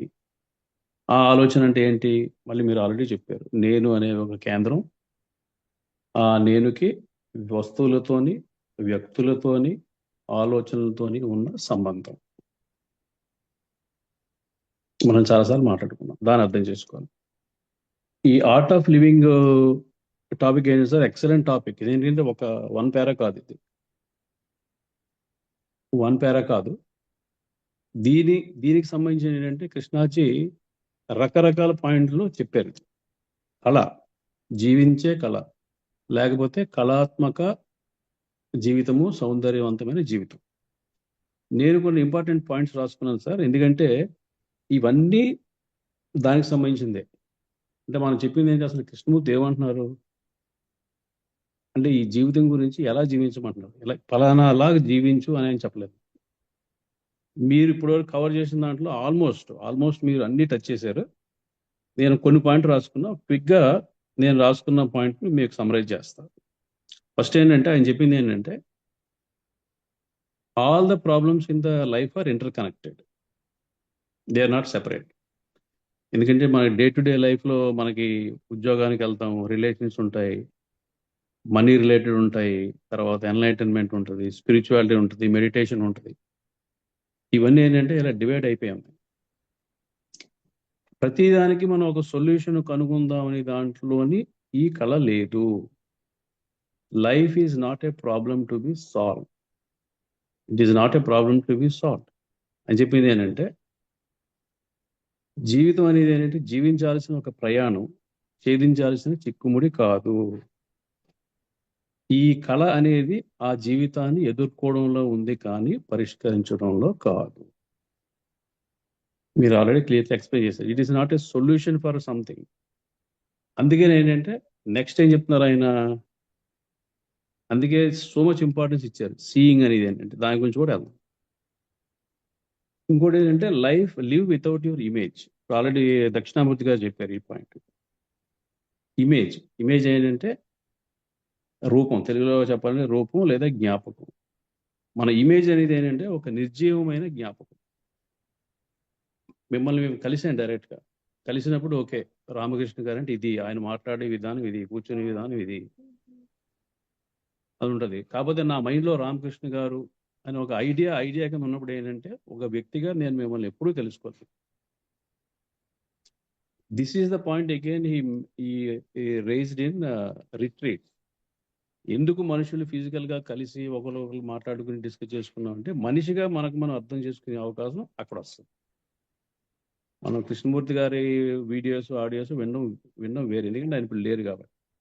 కానీ నిజంగా మనం కలిసే అవకాశం ఉందనుకోండి, ఒక మనిషిని ఎదురుగుండా ఉన్నదని అన్నట్టు చూడడం అనేది ఏంటంటే ఒక కళ, అది అత్యంత ఇంపార్టెంట్ కళ అని ఆయన చెప్పారు. మూడోది ఏంటి sir, complete each thing as it happens. అది కూడా ఇప్పుడు ప్రేమ్ కుమార్ గారు చెప్పారు. ఏంటి, ప్రతిదాన్ని జరిగినప్పుడే పూర్తి చేయండి. ఏం చెప్పారు, ఒక దుఃఖం కానీ, సంతోషం కానీ, కోపం కానీ, ఆనందం కానీ నాలో కలిగినప్పుడు వెంటనే ఎండ్ అయిపోతాయి. మీరేదో అన్నారు, బాధపడ్డారు, వెంటనే ఎండ్ అయిపోవాలి. సార్ మీరు ఇలా అన్నారు, నేను బాధపడ్డాను అని అంటారు, లేకపోతే నేను మీకు సారీ చెప్తే అందరితో అయిపోవాలి. దీన్ని నెలలు పట్టి, సంవత్సరాలు బట్టి ఇలాగ క్యారీ చేస్తాం అనుకోండి, మానసికంగా ఏంటంటే కంటిన్యూస్గా ఆ సైకిల్ రన్ అవుతూ ఉంటుంది. ఎప్పుడు ఎండ్ అవ్వదు. రామకృష్ణ గారు ఇలా అన్నారు కాబట్టి 2010లో ఇవాళ కూడా నేను ఆయన్ని ద్వేషిస్తాను, అందరికీ ఆయన మంచి ఆయన కాదని చెప్తాను. కాబట్టి ఇప్పుడు జరిగిపోయింది, అది 15 సంవత్సరాలు అయిపోయింది. ఆ రోజు ఎండ్ చేసినప్పుడు ఏంటంటే ఇప్పుడున్న నిమిషాన్ని మనం ఫ్రెష్గా చూడడానికి అవకాశం ఉంటుంది. దానిని కూడా జీవించే కళ, అది కూడా ఒక కళే అని చెప్పారు. That is true. ఎందుకంటే మనం అర్థం చేసుకుంటే జరిగేది అదే. అది ఎక్సలెంట్ సార్. ఇంకోటి మీరు పాయింట్ చెప్పారు, ఈ కళాత్మక జీవితానికి ముఖ్యమైన గ్రౌండ్, ఒక ప్లాట్ఫామ్, ఒక కంప్యూటర్ ఆపరేటింగ్ సిస్టమ్ ఎలాగో దీనికి ఇంపార్టెంట్ ఏంటంటే బ్యూటీ అండ్ సెన్సిటివిటీ. చూడగలగాలి మనం, సెన్సిటివిటీ. ఎందుకంటే ఈ సౌందర్యం, సున్నితత్వం అనేది ఏంటంటే ఈ కళాత్మక జీవితానికి పునాది. ఎందుకు పునాది అది కూడా చెప్పారు ఆయన. ఎందుకంటే ఒక చెట్టుని కానీ, మేఘాన్ని కానీ, సముద్రాన్ని కానీ, ఒక పక్షి యొక్క సౌండ్ని కానీ మనం చూస్తున్నప్పుడు ఇవి ఓన్లీ కవితలు రాయడం కోసం పెట్టుకున్న వర్డ్స్ కాదు. జీవితంలో ఇలాంటి చిన్న చిన్న విషయాల్ని మనం సూక్ష్మంగా అబ్జర్వ్ చేయగలిగిన మనసు మాత్రమే, ఆ మనసే చూడగలదు. ఆల్రెడీ మనం వేరే వేరే వ్యాపకాలతో ఇవన్నీ ఏంటంటే మనకు పెద్ద విషయం కాదు. చెట్టు నరికారు, ఏమైతే నాకేమైంది, ఒక జంతువుని చంపారు, నాకేమైంది. ఇవన్నీ ఏంటంటే మనలో ఉన్న హింసాత్మక దృష్టికి ఎగ్జాంపుల్స్. ఇలాంటి మనసు ఏమన్నారంటే తెలివితేటలు, ప్రేమ, సత్యం అనే సామర్థ్యాలను కూడా కోల్పోతుంది. ఇప్పుడు మనం జేకేని అబ్జర్వ్ చేస్తున్నప్పుడు ఆయన లివింగ్, ఆయన మాట్లాడే విధానం ఇవన్నీ ఒక సింక్లో ఉంటాయి. లివింగ్ ఎగ్జాంపుల్ మనం కూడా చూసాం. అదే చెప్తున్నారు, బ్యూటీ అండ్ సెన్సిటివిటీ ఉండాలి. సార్ నెక్స్ట్ పాయింట్ ఏంటంటే లవ్ వితౌట్ మోటివ్. ఇప్పుడు మీరు కవర్ చేశారు, ఉద్దేశం లేని ప్రేమ. ఏంటి ఉద్దేశం లేకుండా, ఆకాంక్ష లేకుండా, ఒక ఇమేజ్ లేకుండా ఉండే ప్రేమే అత్యంత అరుదైన quality. That is a real art for this kind of living, which is true. మనం కొంతమంది చూసినప్పుడు జాలి, దయ, కరుణ కొంచెం ఎక్కువ ఉంటాయి. అలాంటి వాళ్ళు పక్కన వెళ్ళినప్పుడు ఏంటంటే మనకి ఎనర్జీ వస్తుంది. ఎందుకంటే జడ్జిమెంట్స్ ఉండవు, కాన్ఫ్లిక్ట్స్ ఉండవు, అందరినీ తీసుకుంటారు, అందరితో మాట్లాడతారు, వాళ్ళు అలా జీవిస్తారు. మిగిలిన వాళ్ళు కూడా అలాంటి అవకాశం కల్పిస్తారు. సార్ లాస్ట్ పాయింట్ ఏంటి sir, freedom is at the beginning not the end. JK ఏంటంటే కంప్లీట్ ఆపోజిట్. ఇప్పటి వరకు ఉన్న పద్ధతులు, రిలీజియన్స్, ఈ టీచింగ్స్ ఏమున్నాయంటే ఇక్కడ ఉన్నావు కదా, నువ్వు పలానా చెయ్యి, ఒక 5 సంవత్సరాల్లో ఒక స్టేజ్కి వెళ్తావు, 10 సంవత్సరాల్లో ఇంకో స్టేజ్కి వెళ్తావు, ఫైనల్గా నువ్వు ఫ్రీ అవుతావు మోక్షానికి. జేకే చెప్పింది ఏంటంటే ఇప్పుడు ఫ్రీ అవ్వాలి నువ్వు, ఉన్న పళంగా ఇవాళ ఇప్పుడే ఫ్రీ అయితే. ఎలా ఫ్రీ అవుతావు? అబ్జర్వేషన్ అండ్ సీయింగ్ ద్వారా ఫ్రీ అవుతావు. దానికి ఆల్రెడీ ఈ పాయింట్లు చెప్పారు. అప్పుడు మాత్రమే నీకు ఫ్రీడమ్ వస్తుంది. ఫ్రీడమ్ అనేది నీ కళ్ళ ముందు ఇప్పుడే ఉంది కాబట్టి నువ్వు దాన్ని అందుకో. అది కూడా జీవించడం కళలో ఒక ఇంపార్టెంట్ పాయింట్ అని చెప్పారు సార్. అంతే సార్, థ్యాంక్ యూ. అంతే, these are very important points I experience in my own life. So these are very valuable for notes for me and for the if anybody is following for the group. So I thought these are very helpful, sir. Thank you so much. Thank you very much sir. So కొత్తగా వచ్చిన వాళ్ళు ప్రభావతి గారు ఉన్నారా, మాట్లాడతారు.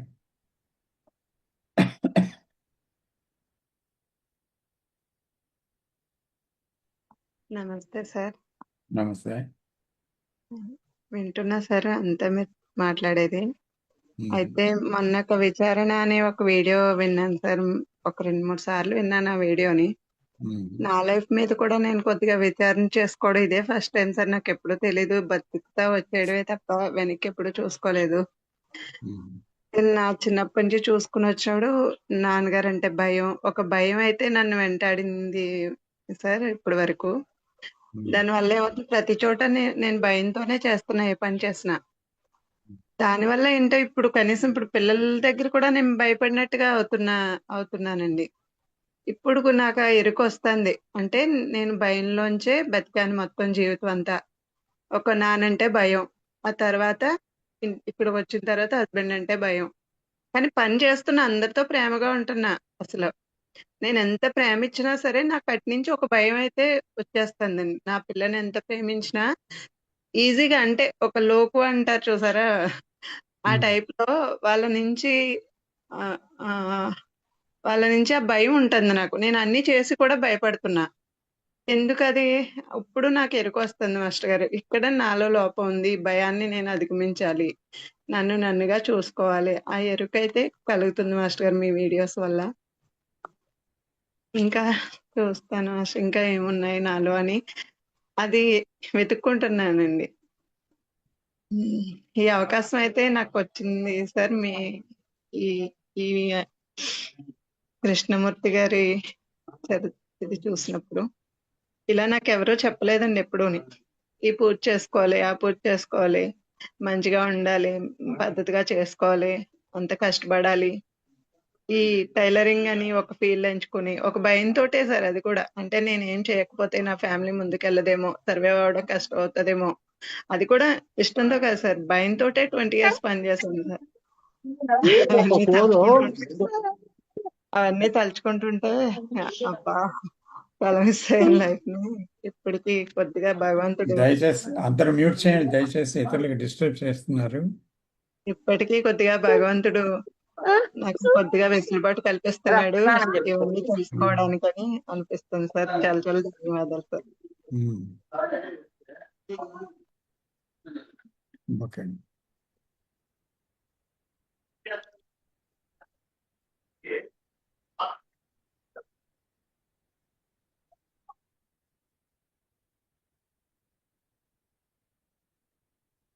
రమాదేవి గారు,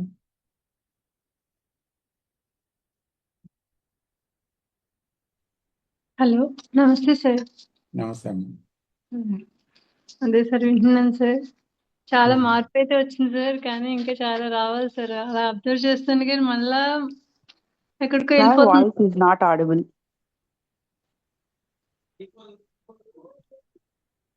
అమ్మ పద్మిని గారు, mute చేయడం లేదు మీరు. ఇతరులకు ఇబ్బంది అవుతుంది దానివల్ల. దయచేసి మ్యూట్ చేయండి.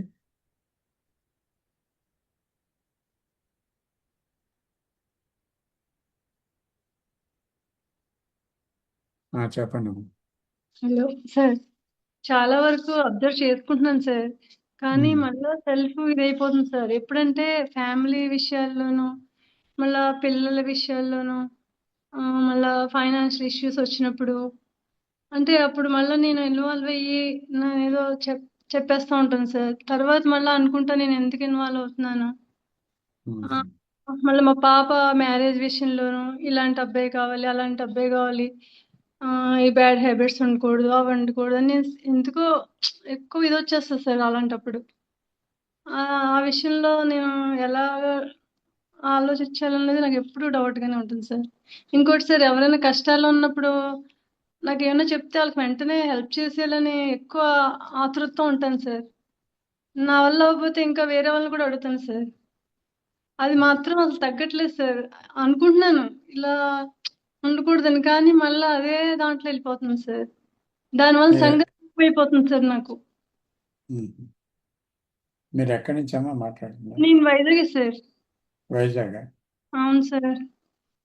రిట్రీట్కి వస్తున్నారు మీరు? వస్తున్నాను సార్. అక్కడ అన్ని క్లియర్ అవును అవుతాయి. సార్. అదే ఎందుకో సార్ ఉన్నట్టు అంతా చాలా బాగానే ఉన్నట్టు ఉంటుంది సార్, మళ్ళా ఎక్కడికక్కడికో వెళ్ళిపోతుంది సార్. ఇలా రాలేదు సార్, బాధ వచ్చేస్తారు. ఎన్ని టీచింగ్స్ వింటున్నా ఎందుకు నేను మళ్ళీ ఇంకా నాలో మార్పు రావట్లేదని చాలా ఒక్కసారి ఏడుపు కూడా వస్తుంది సార్ నాకు. ఎందుకు అలాగా? ఏమో అది కూడా సెల్ఫే కదా. అదే సార్, చాలాసార్లు మీకు ఫోన్ చేసి అడుగుదాం అనుకుంటాను సార్, మళ్ళీ మొహమాట మెసేజ్ కానీ ఒకసారి అలా ఆగిపోతూ ఉంటుంది సార్. సరే అండి, okay sir, thank you so much sir. Welcome. తర్వాత ఒక అనౌన్స్మెంట్ చేయాలనుకుంటున్నాను. ఇప్పుడు రిజిస్ట్రేషన్ కంప్లీట్ అయింది రిట్రీట్కి 27 నుంచి 30 వరకు. వాబిసాబి రిట్రీట్ సెంటర్లో. తర్వాత I'm looking forward to meet all participants. అయితే ఇప్పుడే ఇందాకే తెలిసింది, ఇంకొక 4-5కి స్థానం ఏర్పాటు చేస్తున్నాను డార్మెటరీలో. ఒక 5-6 పీపుల్ వరకు మ్యాక్సిమం ఇంకా అవకాశం ఉంది. So if anybody wants to join within 2 days మీరు ఏ సంగతి చెప్పాల్సి ఉంటుంది. తర్వాత లక్ష్మణ్ గారు ఉన్నారు కదా, వారిని ఏ డౌట్స్ ఉన్నా కూడా మీరు ఫోన్ చేసి అడగండి. ఫాలో అప్ అంతా ఆయన రిట్రీట్ August 26 అని ఈ జాయిన్ అయిన వాళ్ళ గురించి కూడా ఒక ఓపెన్ చేశాడు. దానిలో చూసి మీ అప్డేట్స్ అన్నీ వస్తుంటే చూడండి. తర్వాత నెక్స్ట్ సెషన్ రిట్రీట్ ఉండడం వల్ల మనకి అవ్వదు. అంటే నెక్స్ట్ సెషన్ బహుశా 23 పడవచ్చును. 27 రిట్రీట్ కనుక అప్పుడు మళ్ళీ చేయటం అవ్వదు. సో తర్వాత రిట్రీట్ అయిన తర్వాత మళ్ళీ సెషన్ మళ్ళీ స్టార్ట్ అవుతుంది జ్ఞాన జ్యోతి. సో ఇది నేను అనౌన్స్ చేయాలనుకున్నది. సో ఇప్పుడు సంజయ్ గారు ఎవరండి?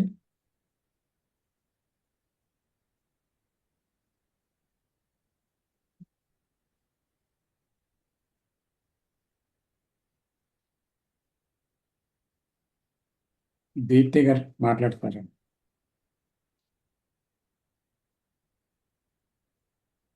సార్ నమస్తే సార్. ఈ నమస్తే రోజు అమ్మా. చాలా లేట్ గా జాయిన్ అయ్యాను. ఈ రోజు ఇప్పుడే వస్తున్నట్టున్నారు. అవును. ఈ రోజు అసలు నేను మిస్ అవ్వను. ఏదో కొంచెం అర్జెంట్ వర్క్ వచ్చి పడింది. సో అందుకని నేను రాలేకపోయా. ఈ రోజు ఏం టాపిక్ సార్? మీరు దేని గురించి మాట్లాడారు ఈ రోజు? కళాత్మక జీవితం. చాలా మంచి టాపిక్. నేను డెఫినెట్ గా వీడియో మాత్రం ఖచ్చితంగా వింటా సార్. కాకపోతే చాలా బాగా నేను రీట్రీట్ నేను ఇండియాలో ఉంటే ఖచ్చితంగా రీట్రీట్కి వచ్చేదాన్ని. నేను అసలు అంటే ఇన్ పర్సన్ మిమ్మల్ని మీట్ అయ్యి దగ్గర కూర్చొని వినడం అనేది ఒక అదృష్టమే అది. నాకు కూడా. ఎంతో మందికి రాదది. చాలా మీరు సీట్స్ ఫిల్ అవుతున్నాయి, ఇంకొక 4-5 సీట్ ఉంది అని అనేసరికి చాలా చాలా మంచిగా అనిపించింది నాకు. అది నిజంగా అదొక అదృష్టమే. అది కూర్చొని ప్రియార్ నాలెడ్జ్ కూడా అవసరం లేదు కదండి. ఏది ప్రీవియస్గా ఏం నాలెడ్జ్ లేకపోయినా కూడా అక్కడ కూర్చొని మీరు చెప్పేది విన్నప్పుడు ఆన్ సైట్ అక్కడ ఫేస్ టు ఫేస్ విన్నప్పుడు ఆ కమ్యూనికేషన్ అనేది మన వీడియోస్ ద్వారా కాకుండా డైరెక్ట్గా అది చాలా బాగుంటది. ఒకే చోట అంత ఎనర్జీ ఒకేసారి ఒక చోట ఉన్నప్పుడు ఇన్సైట్స్ వచ్చే అవకాశాలు చాలా ఎక్కువ ఉంటాయి. సో నేను రాలేకపోయినా అందరికి చెప్తున్నా ఏంటంటే, ఒకవేళ మీరు అక్కడ ఉండగలిగితే వెళ్ళడం అనేది చాలా ఇంపార్టెంట్ అని అనుకుంటా నేనైతే. మిగతా జాబులు మిగతావి ఏవి మనకి అంటే వర్క్ అవి ఎప్పుడు ఉంటాయి మనకి. కానీ అవి ఏదో ఒక 60 ఇయర్స్‌లో రియలైజ్ అయ్యే బదులు ఇదంతా కాదు కదా ఏంటి నా లైఫ్ అని రియలైజ్ అయ్యే బదులు ఇప్పుడు ఈ క్షణం రియలైజ్ అవ్వడమే ఇంపార్టెంట్ అని నేను అనుకుంటున్నాను. సో నేను ఈ సెషన్ గురించి వినలేదు కాబట్టి ఈరోజు రీట్రీట్ గురించి మాట్లాడాలి అని అనుకున్నా. ఒకవేళ మీ అందరికి కాల్‌లో ఉన్న మీరందరూ ఇది ఇంపార్టెంట్ లైఫ్‌లో. ఇది ఎప్పుడో ముసలోళ్ళం అయినాక రియలైజ్ అయ్యే బదులు ఈ క్షణం రియలైజ్ అయితే మిగిలిన జీవితం అనేది అట్లీస్ట్ బ్రతకగలం. మనశ్శాంతిగా బ్రతకడం అనేది ఎంత ఇంపార్టెంటో గట్టిగా ఒక దెబ్బ తగిలితేనే రియలైజ్ అవుతా అంటే ఆ దెబ్బ ఎప్పుడైనా తగలొచ్చు.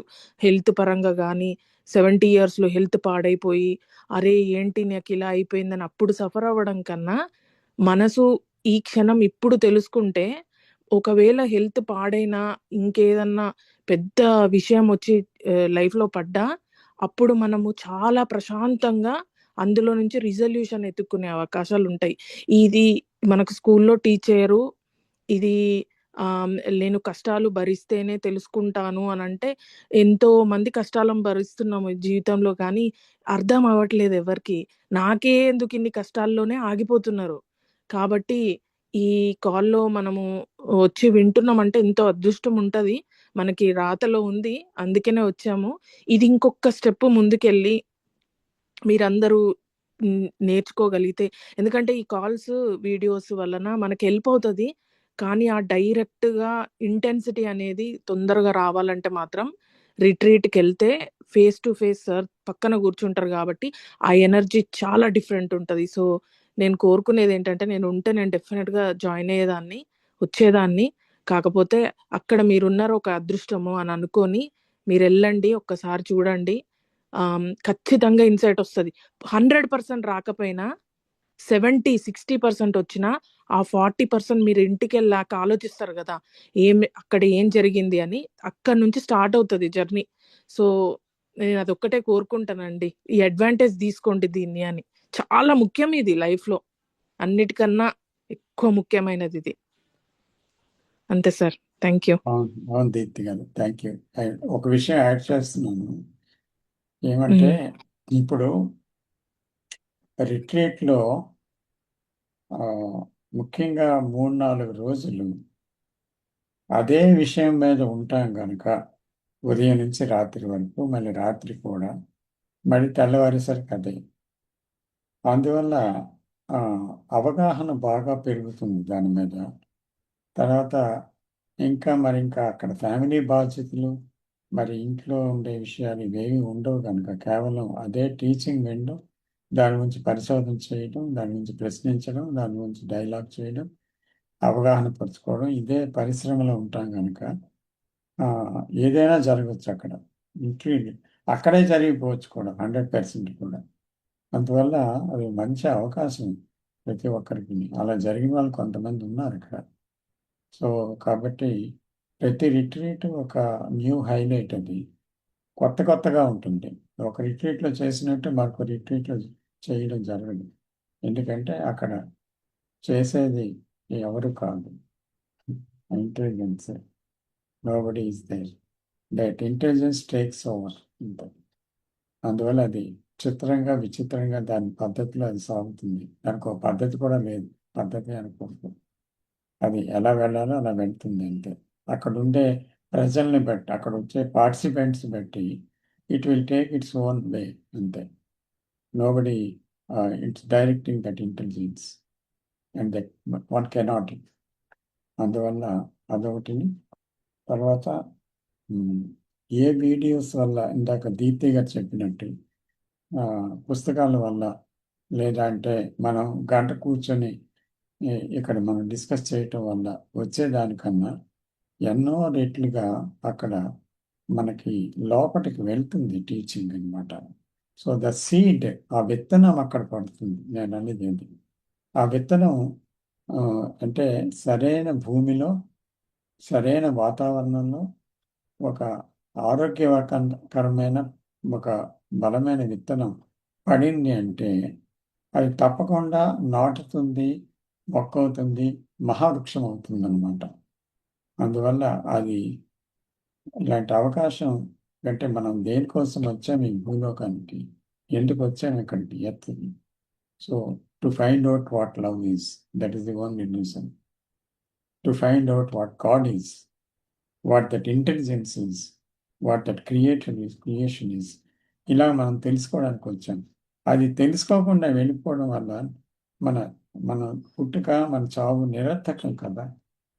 ఈ జన్మే నిరర్థకం అవుతుంది. కాబట్టి ఇది సీరియస్గా తీసుకోమని నా మనవి. అండ్ థ్యాంక్ యూ దీప్తి గారు for giving your understanding about the retreat. చాలా ధన్యవాదాలు. తప్పకుండా సార్. ఓకే. సో ఇప్పుడు ప్రశ్న వేయొచ్చా గురుగారు? ఎవరండి? వెంకట్, ఎన్ఆర్ఐ వెంకట్. ప్రశ్న అంటే మిమ్మల్ని పిలవడానికి నేను చూస్తున్నాను. మీ పేరు ఎక్కడ ఉందో. లేదు, నేను కూడా దీప్తి గారి లాగా లేట్ అయ్యాను. నేను ఈ రోజు ఉందని కూడా నేను అనుకున్నాను. రిట్రీట్ లో బిజీ అయి ఉంటారు మా గురువు గారు, మా సార్ బిజీ అయి ఉంటారులే అని నేను ఈ రోజు లేదనుకున్నాను. నేను అందువల్ల రాలేకపోయాను టైంకి. బట్ నా ప్రశ్న ఏంటంటే, ఇప్పుడు మీరు ఒక మాట అన్నారు, మనం వచ్చిందే అది తెలుసుకోవటానికి అని. నాకేమనిపిస్తుంది అంటే, మనం వచ్చింది జీవించటానికి, కానీ జీవించట్లా. ఒక సైకలాజికల్ స్ట్రక్చర్ లో ఇరుక్కుపోయి మనిషి నిజమైన జీవితం యొక్క టేస్ట్ ని కనీసం టేస్ట్ ఒక చుక్క కూడా అనుభవించట్లా. నాకు అర్థమవుతుంది. ఎందుకంటే ఈ ఒక 7-8 నెలల నుంచి నేను జేకే గారి పరిచయం అయిన తర్వాత ఎప్పుడైతే సైకలాజికల్ స్ట్రక్చర్స్ కొద్దిగా లూజన్ అయినాయో, కొద్దిగా అనగమనియో, జీవితం అనుభవించగలుగుతున్నా. అంటే ఒక ఫ్లవర్ని చూసినా, ఒక ప్రకృతిని చూసినా ఆస్వాదించగలుగుతున్నా, మనుషుల్ని ఆస్వాదించగలుగుతున్నా, ఇతరులు చెప్పింది వినగలుగుతున్నా. అసలు నేను వినేవాడిని కాదు. నా సైకలాజికల్ స్ట్రక్చర్ కంప్లీట్ గా బ్లాక్ చేసేసేది. వాళ్ళు మీరు చెప్తుంటేనే నాకు అపోజిషన్ వచ్చేది. ఏం చెప్పింది రైటా రాంగా అంటే ఆ జడ్జిమెంట్ అదంతా వచ్చేది. ఇప్పుడు నన్ను నేను ఓపెన్ చేసుకోగలిగా. అంటే నాకేమనిపిస్తుంది అంటే మన మన మన వచ్చిన అది తెలుసుకోవటం కాదు, నిండుగా జీవించడానికి వచ్చాం. ఆ జీవితం నిండుగా జీవించకుండా ఇప్పుడు భోజనానికి వెళ్ళి భోజనం చేయకుండా భోజనం అన్ని చూసి వచ్చి భలే ఉండి రంగులు బండి అలా అనకూడదు కదా. భోజనం చక్కగా చేయాలి, ఎంజాయ్ చేయాలి.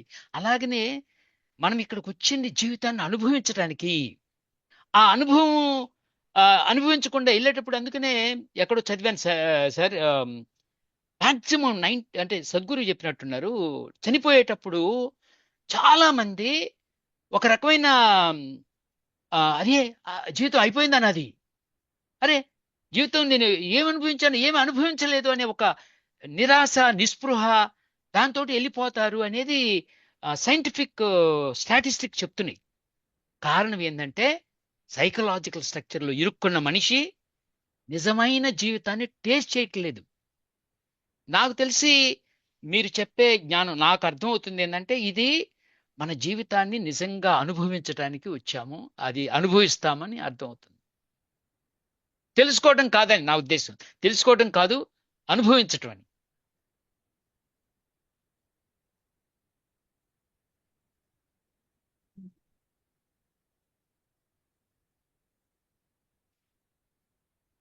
వెంకటేశ్వర గారు మాట్లాడుకోండి.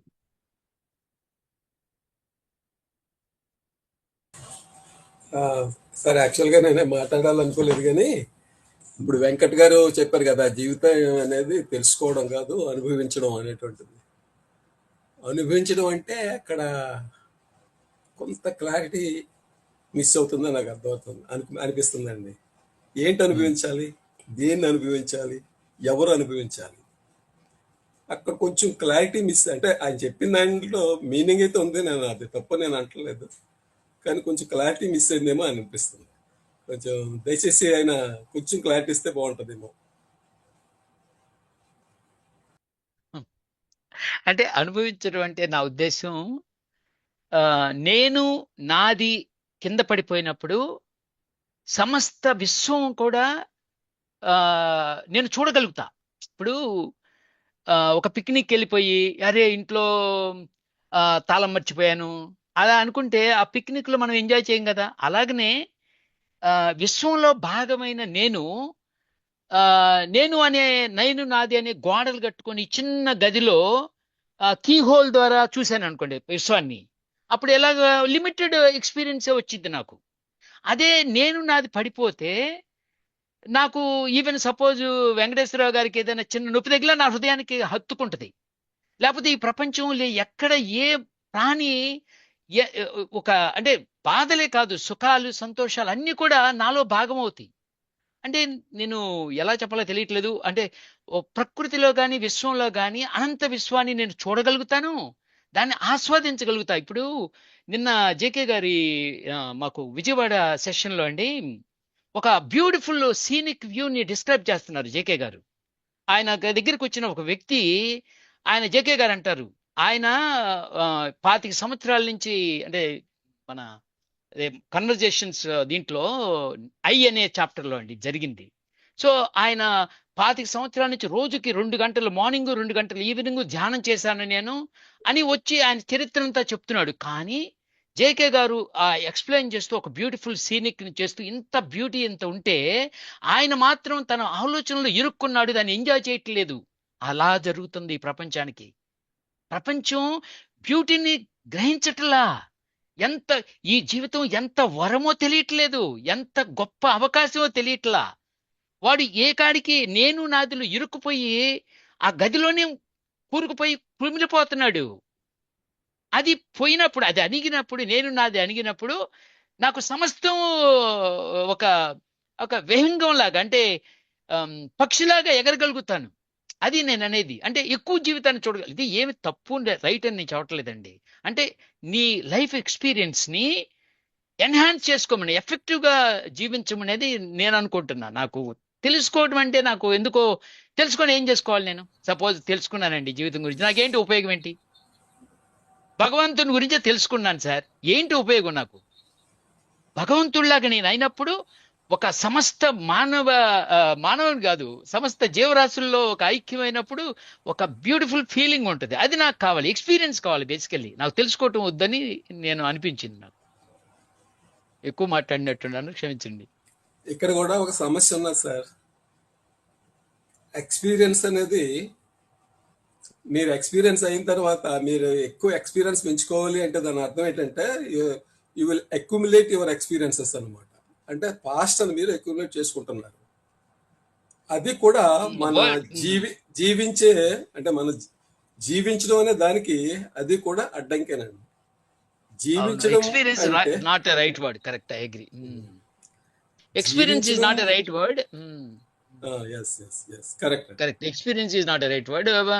అంటే ఐ డోంట్ నో వర్డ్ ఎలా చెప్పాలో తెలియట్లేదు కానీ, బట్ జేకే గారు చెప్పిన అదే ఒక్కటే నాకు నచ్చింది. ఏంటంటే ఇంత అనంతమైన విశ్వం, బ్యూటిఫుల్ వ్యూని రివర్ ముందు కూర్చొని పక్క వ్యక్తి అనుభవించలేకపోతున్నాను. కారణం ఏంటంటే నేను అని ఇరుక్కున్నాడు ఆయన ఏంటి ఇరుక్కుంది? నేను అన్నాడు అన్ని పరిత్యజించాను, డబ్బును పరిత్యజించాను, కుటుంబాన్ని పరిత్యజించాను అన్నీ చెప్పాడు. కానీ ఆయన ఏంటో ఎక్కడ ఇరుక్కుపోయాడు? నేను భగవంతుడిని దర్శించడం కోసం నా జీవితాన్ని త్యాగం చేశాను అన్నాడు. అప్పుడు జేకే గారు అందంటే, నేను భగవంతుణ్ణి దర్శిస్తున్నాను అని అనుకున్నామంటే నేను ఉన్నావు అక్కడ. నువ్వు ఆ ప్రయత్నంలో ఇరుక్కున్నావు. ఆ ప్రయత్నంలో ఇరుక్కోవటం వల్ల నువ్వు నేను నేను నేను నేను అధికమవుతుంది. నేను పడిపోతేనే కదా విశ్వాన్ని నువ్వు చూడగలిగేది. అది ఆయన చెప్తుండే. ఇప్పుడు ఆయన చూడండి, 25 సంవత్సరాలు అన్ని వదిలిపెట్టేసేసి ఒక బుద్ధుడిలాగానో ఏదో అన్ని పరిత్యాగం చేసేసి కేవలం భగవంతుని చూడాలని ఒక దృక్పథంతో వెళ్ళాడు. మీరు ఐ అనే చాప్టర్ చదవండి సార్, నేను చెప్పింది మీకు అర్థమైంది. You do not need any effort అండి. If you are looking for some God, then you are caught. You are stuck. There is nothing there. నాకు అర్థమైంది ఏంటంటే నేను నాది పడిపోవటమే the most important thing, and choiceless awareness is only the way for this. ఇక్కడ main ఏంటంటే అండి, experiencing కానీ, అనుభవం కానీ, అనుభూతి చెందడం కానీ, ఇవన్నీ కూడా సెల్ఫ్ అనేది ఉన్నప్పుడు జరిగేటువంటి సంఘటన. సెల్ఫ్ ఎప్పుడైతే డిజాల్వ్ అయిపోయిందో అక్కడ నేను అనేది లేదు. నేను అనేది లేనప్పుడు, అంటే నా అండర్స్టాండింగ్ చెప్తున్నాను సార్, అది కరెక్ట్. నేను టీచింగ్ ఇవ్వటం లేదు, నేను నా అండర్స్టాండింగ్ ఎక్స్ప్లెయిన్ చేస్తున్నాను అంతే. నేను అనేది ఎప్పుడైతే లేదో మనం ఈ విశ్వంలో మమేకం అయిపోతాం. విశ్వం అంతా ప్రేమమయం అవుతుంది. ఇంకా అక్కడ అనుభవించేదంటే ఏమి లేదు. ఏం జరుగుతుందో అది జరుగుతూ ఉంటుంది అంతే. దాంట్లో మనం మమేకం అయిపోయి దాంట్లో ఒక పార్ట్గా మనం లైఫ్ ఆటోమేటిక్గా సాగిపోతూ ఉంటుంది. అందులో ఎఫర్ట్ అనేది ఏమీ ఉండదు, కేవలం అబ్జర్వేషన్ ఉంటుంది అంతే. ఏం జరుగుతుంది, వాట్ ఈస్ హ్యాపెనింగ్ అనేది ఎప్పటికప్పుడు అబ్జర్వేషన్ జరుగుతున్నప్పుడు ఆ అబ్జర్వ్ చేసింది మళ్ళీ రికార్డింగ్ అనేది కూడా ఉండదు అన్నమాట. అక్కడంటే సెల్ఫ్ ఉండదు కాబట్టి మూమెంట్ టు మూమెంట్ అబ్జర్వేషన్ అయితే ఉంటుంది అంతే. అంతకు మించి మనం నాలెడ్జ్ అక్వైర్ చేయడం కానీ, లేదంటే దాని అనుభూతుల్ని రికార్డ్ చేసుకుని దాచిపెట్టుకోవడం కానీ ఇలాంటిది ఏమి ఉండదు. ఆ క్షణంలో అనుభూతి పొందుతాం అంతే, అయిపోయింది, ఫినిష్, దట్స్ ఆల్. అక్కడతో అది ఫినిష్.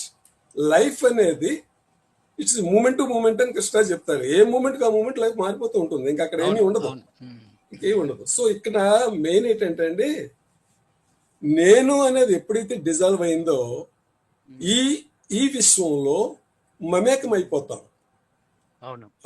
టైం ఉందంటే దీనికి ఒక చిన్న ఎగ్జాంపుల్ చెప్తాను, కొద్దిగా ఫ్యూ సెకండ్స్.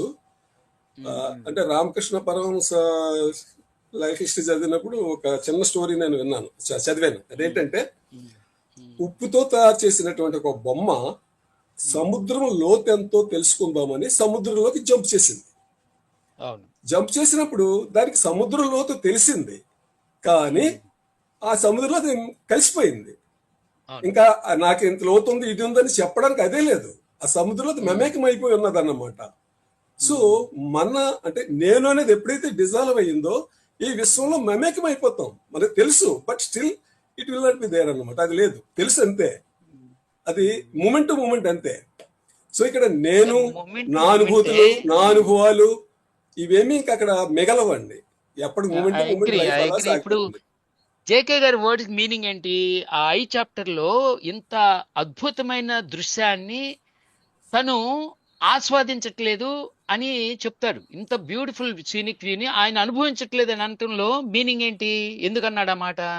ఆయన తన ఐలో కూరుకుపోయాడు. Is not experiencing this wonderful scenic view అని ఒక వర్డ్ ఉంది. అదే ఏమై ఉంటుంది మీనింగ్? నేను చెప్పింది కూడా అదే సార్. అనుభవి అక్కడ ఎక్స్పీరియన్సింగ్ అనేది ఉంటుంది. అక్కడ ఎక్స్పీరియన్సర్ కానీ ఎక్స్పీరియన్స్డ్ అనేది కానీ ఉండదు. అక్కడ మూమెంట్ టు మూమెంట్ అక్కడ ఏం జరుగుతుందో దాన్ని మీరు ఎక్స్పీరియన్స్ అవుతారు. ఆ బ్యూటీని మీరు ఆస్వాదిస్తారు. ఆ మూమెంట్ వరకునే, ఆ తర్వాత నెక్స్ట్ మూమెంట్ అది ఉండదు. ఇప్పుడు మళ్ళీ ఆస్వాదిస్తారు అన్నారంటే నేనున్నాను కదా సార్. మీరు మీరు అదే చెప్పి ఆస్వాదిస్తారు అని అంటున్నారు. నో ఆస్వాదిస్తారు కాదు, ఆస్వాదించడం జరుగుతుంది. సరిపోతుందా? ఓకే అక్కడ ఓకే. ఆస్వాదించడం అనేది జరుగుతుంది అదే అంతే నేను తప్ప నిజం చెప్పాలంటే అక్కడ కరెక్ట్ నేను మంచి ఉండదు. మాట ఇచ్చారు. మీరు మంచి మాట చెప్పారు. ఇదే నేను అనేది. ఆస్వాదించటం, జీవితాన్ని ఆస్వాదించడం జరగటం లేదు మానవుడికి. అవును, మీరు నేను అన్నారు నేను చూడండి. నేను ఉన్నది కాబట్టి అది నేను ఎప్పుడు కూడా అది నేను లిమిటెడ్ కూడా చెప్పేది కాబట్టి అదే. ఇప్పుడు కరెక్ట్ గా మీరు వర్డింగ్ ఇచ్చారు నాకు. ఇప్పుడు జీవితాన్ని ఆస్వాదించడం జరగటంలా మానవ జాతికి. ఎందుకు? నేను నాది ఉంది కాబట్టి, నేను నాది ఎస్ గోడల్లో ఇరుక్కున్నాడు కాబట్టి వాడికి ఎస్ రియల్ గా మనం వచ్చిన పర్పస్ ఏంటి? జీవితాన్ని ఆస్వాదించబడటం. అది జరగటంలా మనిషికి. మనిషి చూడండి, ఎందుకు మనిషికి బాధ ఏముంది సార్? ఈ రోజున మనిషి దుఃఖానికి కారణం మనసు ఒక్కటే. నేను క్లియర్ గా తెలుస్తుంది. సైకోసెమిటిక్ డిసీజెస్, ఆత్మహత్యలు. ఏ జీవి ఈ ప్రపంచంలో ఇప్పుడు ఈ విశ్వంలో ఒక జీవి ఆత్మహత్య చేసుకుందని చెప్పండి, ఒక్క మనిషి తప్ప. ఏంటి సార్ వాడికి ఉన్న ఎస్ కర్మ? ఏ జీవి కూడా హాయిగా ఉందండి విశ్వంలో. నేను ఒక పాటలో అదే రాసుకున్నాను. ఏంటి, సృష్టికర్తను పూజిస్తావు కానీ సృష్టి నుంచి తెలుసుకోరా సృష్టి అంత బాగుందో, హాయిగా ఉందని. సృష్టిని చంపుతుంది మనిషే. బేసికల్ గా నాకు వర్డింగ్ మీరు చెప్పింది నచ్చింది. As correct. ఆస్వాదించబడతల్లా జీవితం. గురుగారు మాకు చాలా టైం ఇచ్చారు. It's a good dialogue between both of you. Thank you I'm sir. enjoying మరో the కామెంట్ యాడ్ dialogue. చేయొచ్చా? అశోక్ గారు ఎవరో మాట్లాడతారట. Ah, సార్ నమస్తే Ashok sir. garu. Namaste Ashok garu. Sir నమస్తే సార్. రీడర్ కూడా వస్తున్నాను సార్. నేను మొన్న రీసెంట్ గా పేరు ఇచ్చాను. Yeah. అదే ఓకే సార్. అయితే ఇప్పుడు మనకి నేననేది అర్థం కావాలంటే ముందు మనకి మనకుండే రిలేషన్స్ లోనే నేననేది అర్థం అవుతుంది. ఆ రిలేషన్స్ అంటే ఎవరైనా మనకి ఛాలెంజెస్ ఇస్తారు, అంటే ఏదైనా అడిగినప్పుడు కానీ ఏదైనా మనకి ఏదైనా అన్నప్పుడు కానీ ఆ ఛాలెంజెస్ వస్తాయి. ఆ ఛాలెంజెస్ ని ఫేస్ చేసినప్పుడే కరెక్ట్ గా నేననేది అర్థం అవడానికి పెద్ద మనకి అదొక స్పేస్, అంటే ఒక అవకాశం అనమాట. ఆ అవకాశం మనకి స్పేస్ ద్వారా ఇవ్వాలి. మనం ఆ స్పేస్ ఇస్తేనే మనకి అది అవకాశం దొరుకుతుంది. ఆ స్పేస్ ఇచ్చేటప్పుడు నేను ఎప్పుడు అంటే ఇక్కడ నేను నా ఎక్స్పీరియన్స్ లో నేను అబ్జర్వ్ చేసింది ఏంటంటే, ఆ స్పేస్ ఇస్తున్నప్పుడు మనం ఆ స్పేస్ ఎంత ఎక్కువ ఇస్తే అది నేనే ఇచ్చుకునే ఛాలెంజ్ కూడా అంత ఎక్కువ వస్తుంది సార్. ఆ స్పేస్ ఇప్పుడు సపోజ్ ఎవరైనా ఏదైనా వచ్చి అడిగారు అనుకోండి, అంటే ఏ ఉద్దేశంతో అడగొచ్చు, ఏ సమాధానం చెప్తారో తెలుసుకోవడానికి అడగొచ్చు, ఎరకాటంలో పెట్టడానికి అడగొచ్చు, ఏదైనా అవ్వచ్చు. అంటే ఇవన్నీ ఆలోచించేది కూడా మళ్ళీ నేనే. సో ఏదైనా అడిగినప్పుడు మనం ఆ గ్యాప్ ఇచ్చినప్పుడు ఆ గ్యాప్ లో నేను ఇప్పుడే సమాధానం చెప్పకపోతే ఏమనుకుంటారు, ఏం జరుగుతుందో, ఏమవుతుందో అని ఈ ఆలోచనలు కూడా వస్తుంటాయి ఆ గ్యాప్ లో. సో అంటే మనం అనుకుంటాం అవతల వాళ్ళు మనల్ని భయపెడుతున్నారేమో అనుకుంటాం, కానీ ఆ భయపెడుతుంది కూడా మళ్ళీ నాలో నేనే భయపడుతుంది. సో అది అలా ఏం జరిగినా సరే ఇప్పుడు ఫస్ట్ ఎప్పుడు అన్నారు మీరు, ఆ ఇష్టంతో చూసినప్పుడు ఆ ఎరుకు అనేది ఎరుకులోనే ఆ ఇష్టం అనేది ఉంటది అనమాట. మళ్ళీ నేనుకే కష్టం, కానీ ఆ ఎరుకులో ఉన్నప్పుడు ఆ ఎరుకే దాన్ని హ్యాండిల్ చేస్తుంది. మనం అబ్జర్వేషన్ లో ఉండాలి అంతే, అది సమాధానం కోసం కాదు. ఆ అబ్జర్వేషన్ లో ఉన్నప్పుడే జరగాల్సింది జరుగుతుంది అంతే. అది నాకు రియల్ గా ఎక్స్పీరియన్స్ అయ్యింది. అంటే నేను ఈ మధ్యన రీసెంట్ గా ఒక వ్యక్తి నాకు వచ్చి క్వశ్చన్ అడిగినప్పుడు నేను జస్ట్ ఒక చిన్న నవ్వు నవ్వి నేనేం సమాధానం ఇవ్వలేదు. అది ఆటోమేటిక్ గా సాల్వ్ అయిపోయింది. అంటే అది ఏ సమాధానం రాలేదు, కానీ అనుకోకుండా నాకు అడిగి అలా ఉంటున్నారు ఆ వ్యక్తి, కానీ అతనికి అనుకోకుండా వేరే కాలేజ్ వెళ్ళిపోయాడు అనమాట అతను అక్కడి నుంచి. అంటే నేను ఏం సమాధానం చెప్పాలని ఆలోచించట్లేదు, జస్ట్ గ్యాప్ ఇచ్చాను అంతే. ఇప్పుడు అలా జరిగింది, కానీ ఒక్కో టైంలో ఒక్కోసారి అలాగ జరగచ్చు. కానీ మనం ఏదైనా సరే ఆ ఎరుకులో ఉండడం అనేది అదే మెయిన్. అంతకు మించి అయితే ఇంకేం లేదు సార్. అంతే సార్ నేను చెప్పేది. అదే ఆ గ్యాప్లో అంటే సైలెన్స్లో ఆ సైలెన్స్ వర్కౌట్ అవుద్ది. ఒక్కోసారి మీరు జవాబు ఇవ్వకపోయినా, ఒక్కోసారి సైలెన్స్లోంచి మీరు ఇచ్చే మాట అతని యొక్క డౌట్స్ అన్నీ క్లియర్ అయిపోయి ఆటోమేటిక్గా బయటకు వచ్చేవాడు. అంటే ఆ సైలెన్స్లో అంత ప్రభావం ఉంది. సో ఇప్పుడు ఈ టాపిక్లో చూస్తే వెంకట్ గారు వెళ్ళిపోయారా? నేను ఉన్నానండి. సో ఇప్పుడు it is an experience without the experiencer. అనుభవించేవాడు లేని ఒక అనుభవం అది. సో ఇప్పుడు సైలెన్స్ ఉందనుకోండి, who is experiencing the silence?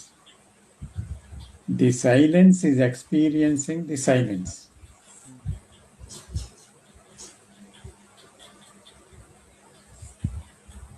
అది అర్థం అవ్వదు మాటల్లో. If you going to that state అంటే ఆటోమేటిక్గా మీ సెల్ఫ్ అంతా పోయి మీరు ఆ స్థితిలోనే ఉన్నారనుకోండి. స్థితే ఉంది, మీరు ఉండడం కాదు, స్థితి మాత్రమే ఉంది యాక్చువల్గా. అక్కడ జరిగే ఒక ప్రక్రియ దానంతట అది వెల్లడి చేసుకుంటుంది అన్నమాట. మీరు వెల్లడి చేయరు, మీరు అర్థం చేసుకోరు. It only opens it self.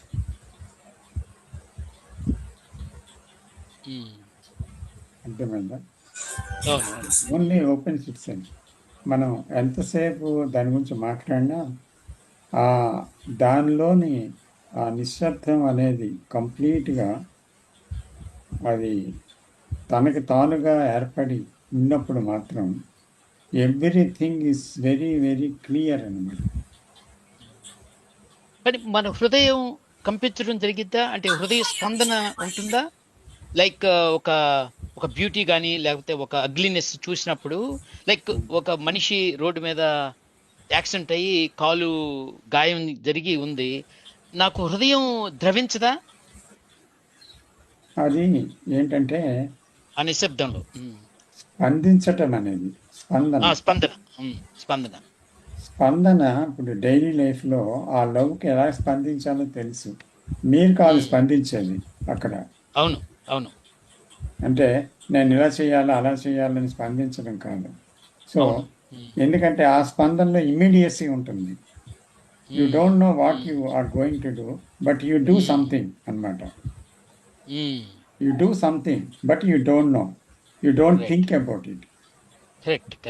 అది అక్కడ ఆ స్పాట్ నుంచి వచ్చింది అన్నమాట, ఆ లవ్ నుంచి. అది లేదనుకోండి, ఆ నిశ్శబ్దం ఏం చేస్తుందంటే it goes in to it self, it enjoys it self. అంతే, నోబడీ ఈజ్ ఎంజాయింగ్ ఇట్. ఇక్కడ నాకు ఒక విషయం చెప్పాలనిపిస్తుంది సార్. మనము ఎక్స్పీరియన్సింగ్ లేదా అనుభూతి వీటన్నిటి గురించి మాట్లాడుకుంటున్నప్పుడు ఎంతసేపు బ్యూటీ గురించో లేదంటే ఏదో దాని అంటే సంతోషం కలిగించే విషయాల గురించి ఎగ్జాంపుల్స్గా తీసుకుంటాము.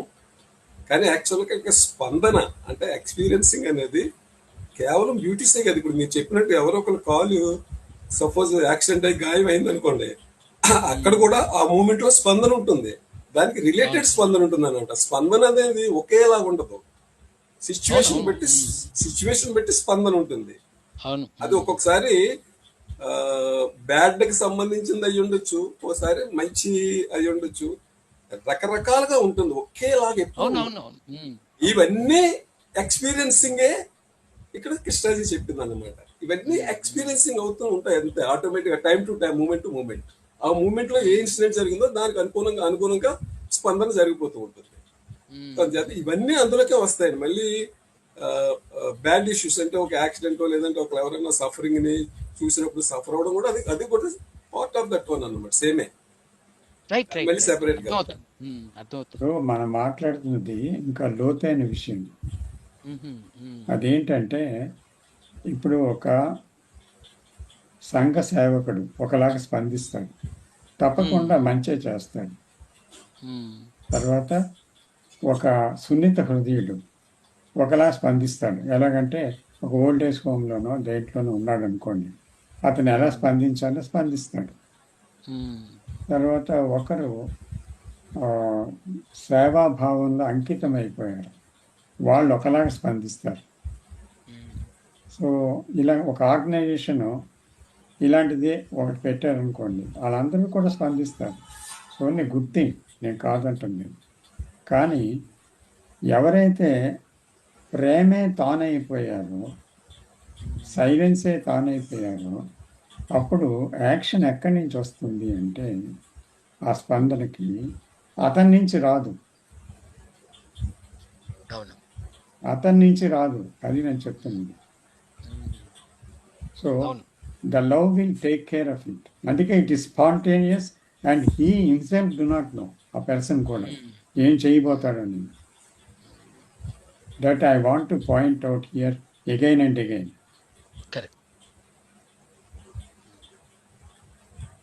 సో రాంబుద్ధ గారు ఏది చెప్తా ఉన్నారు? లేరా? సో మీటింగ్ చాలా టైం అయిపోయింది కూడా. So shall we close it sir, with your permission. Thank you for participating. Okay, close చేసేద్దాం సార్, ఇప్పటికే లేట్ అయింది, ఆల్రెడీ 11 minutes లేట్ అయింది. అవును, ఎనీహౌ గుడ్ టాపిక్. ఉంటాను. నమస్కారం. నమస్తే. నమస్తే. Thank you sir. Thank you sir. Thank you sir. Welcome sir. Welcome sir. Thank you. Thank you sir.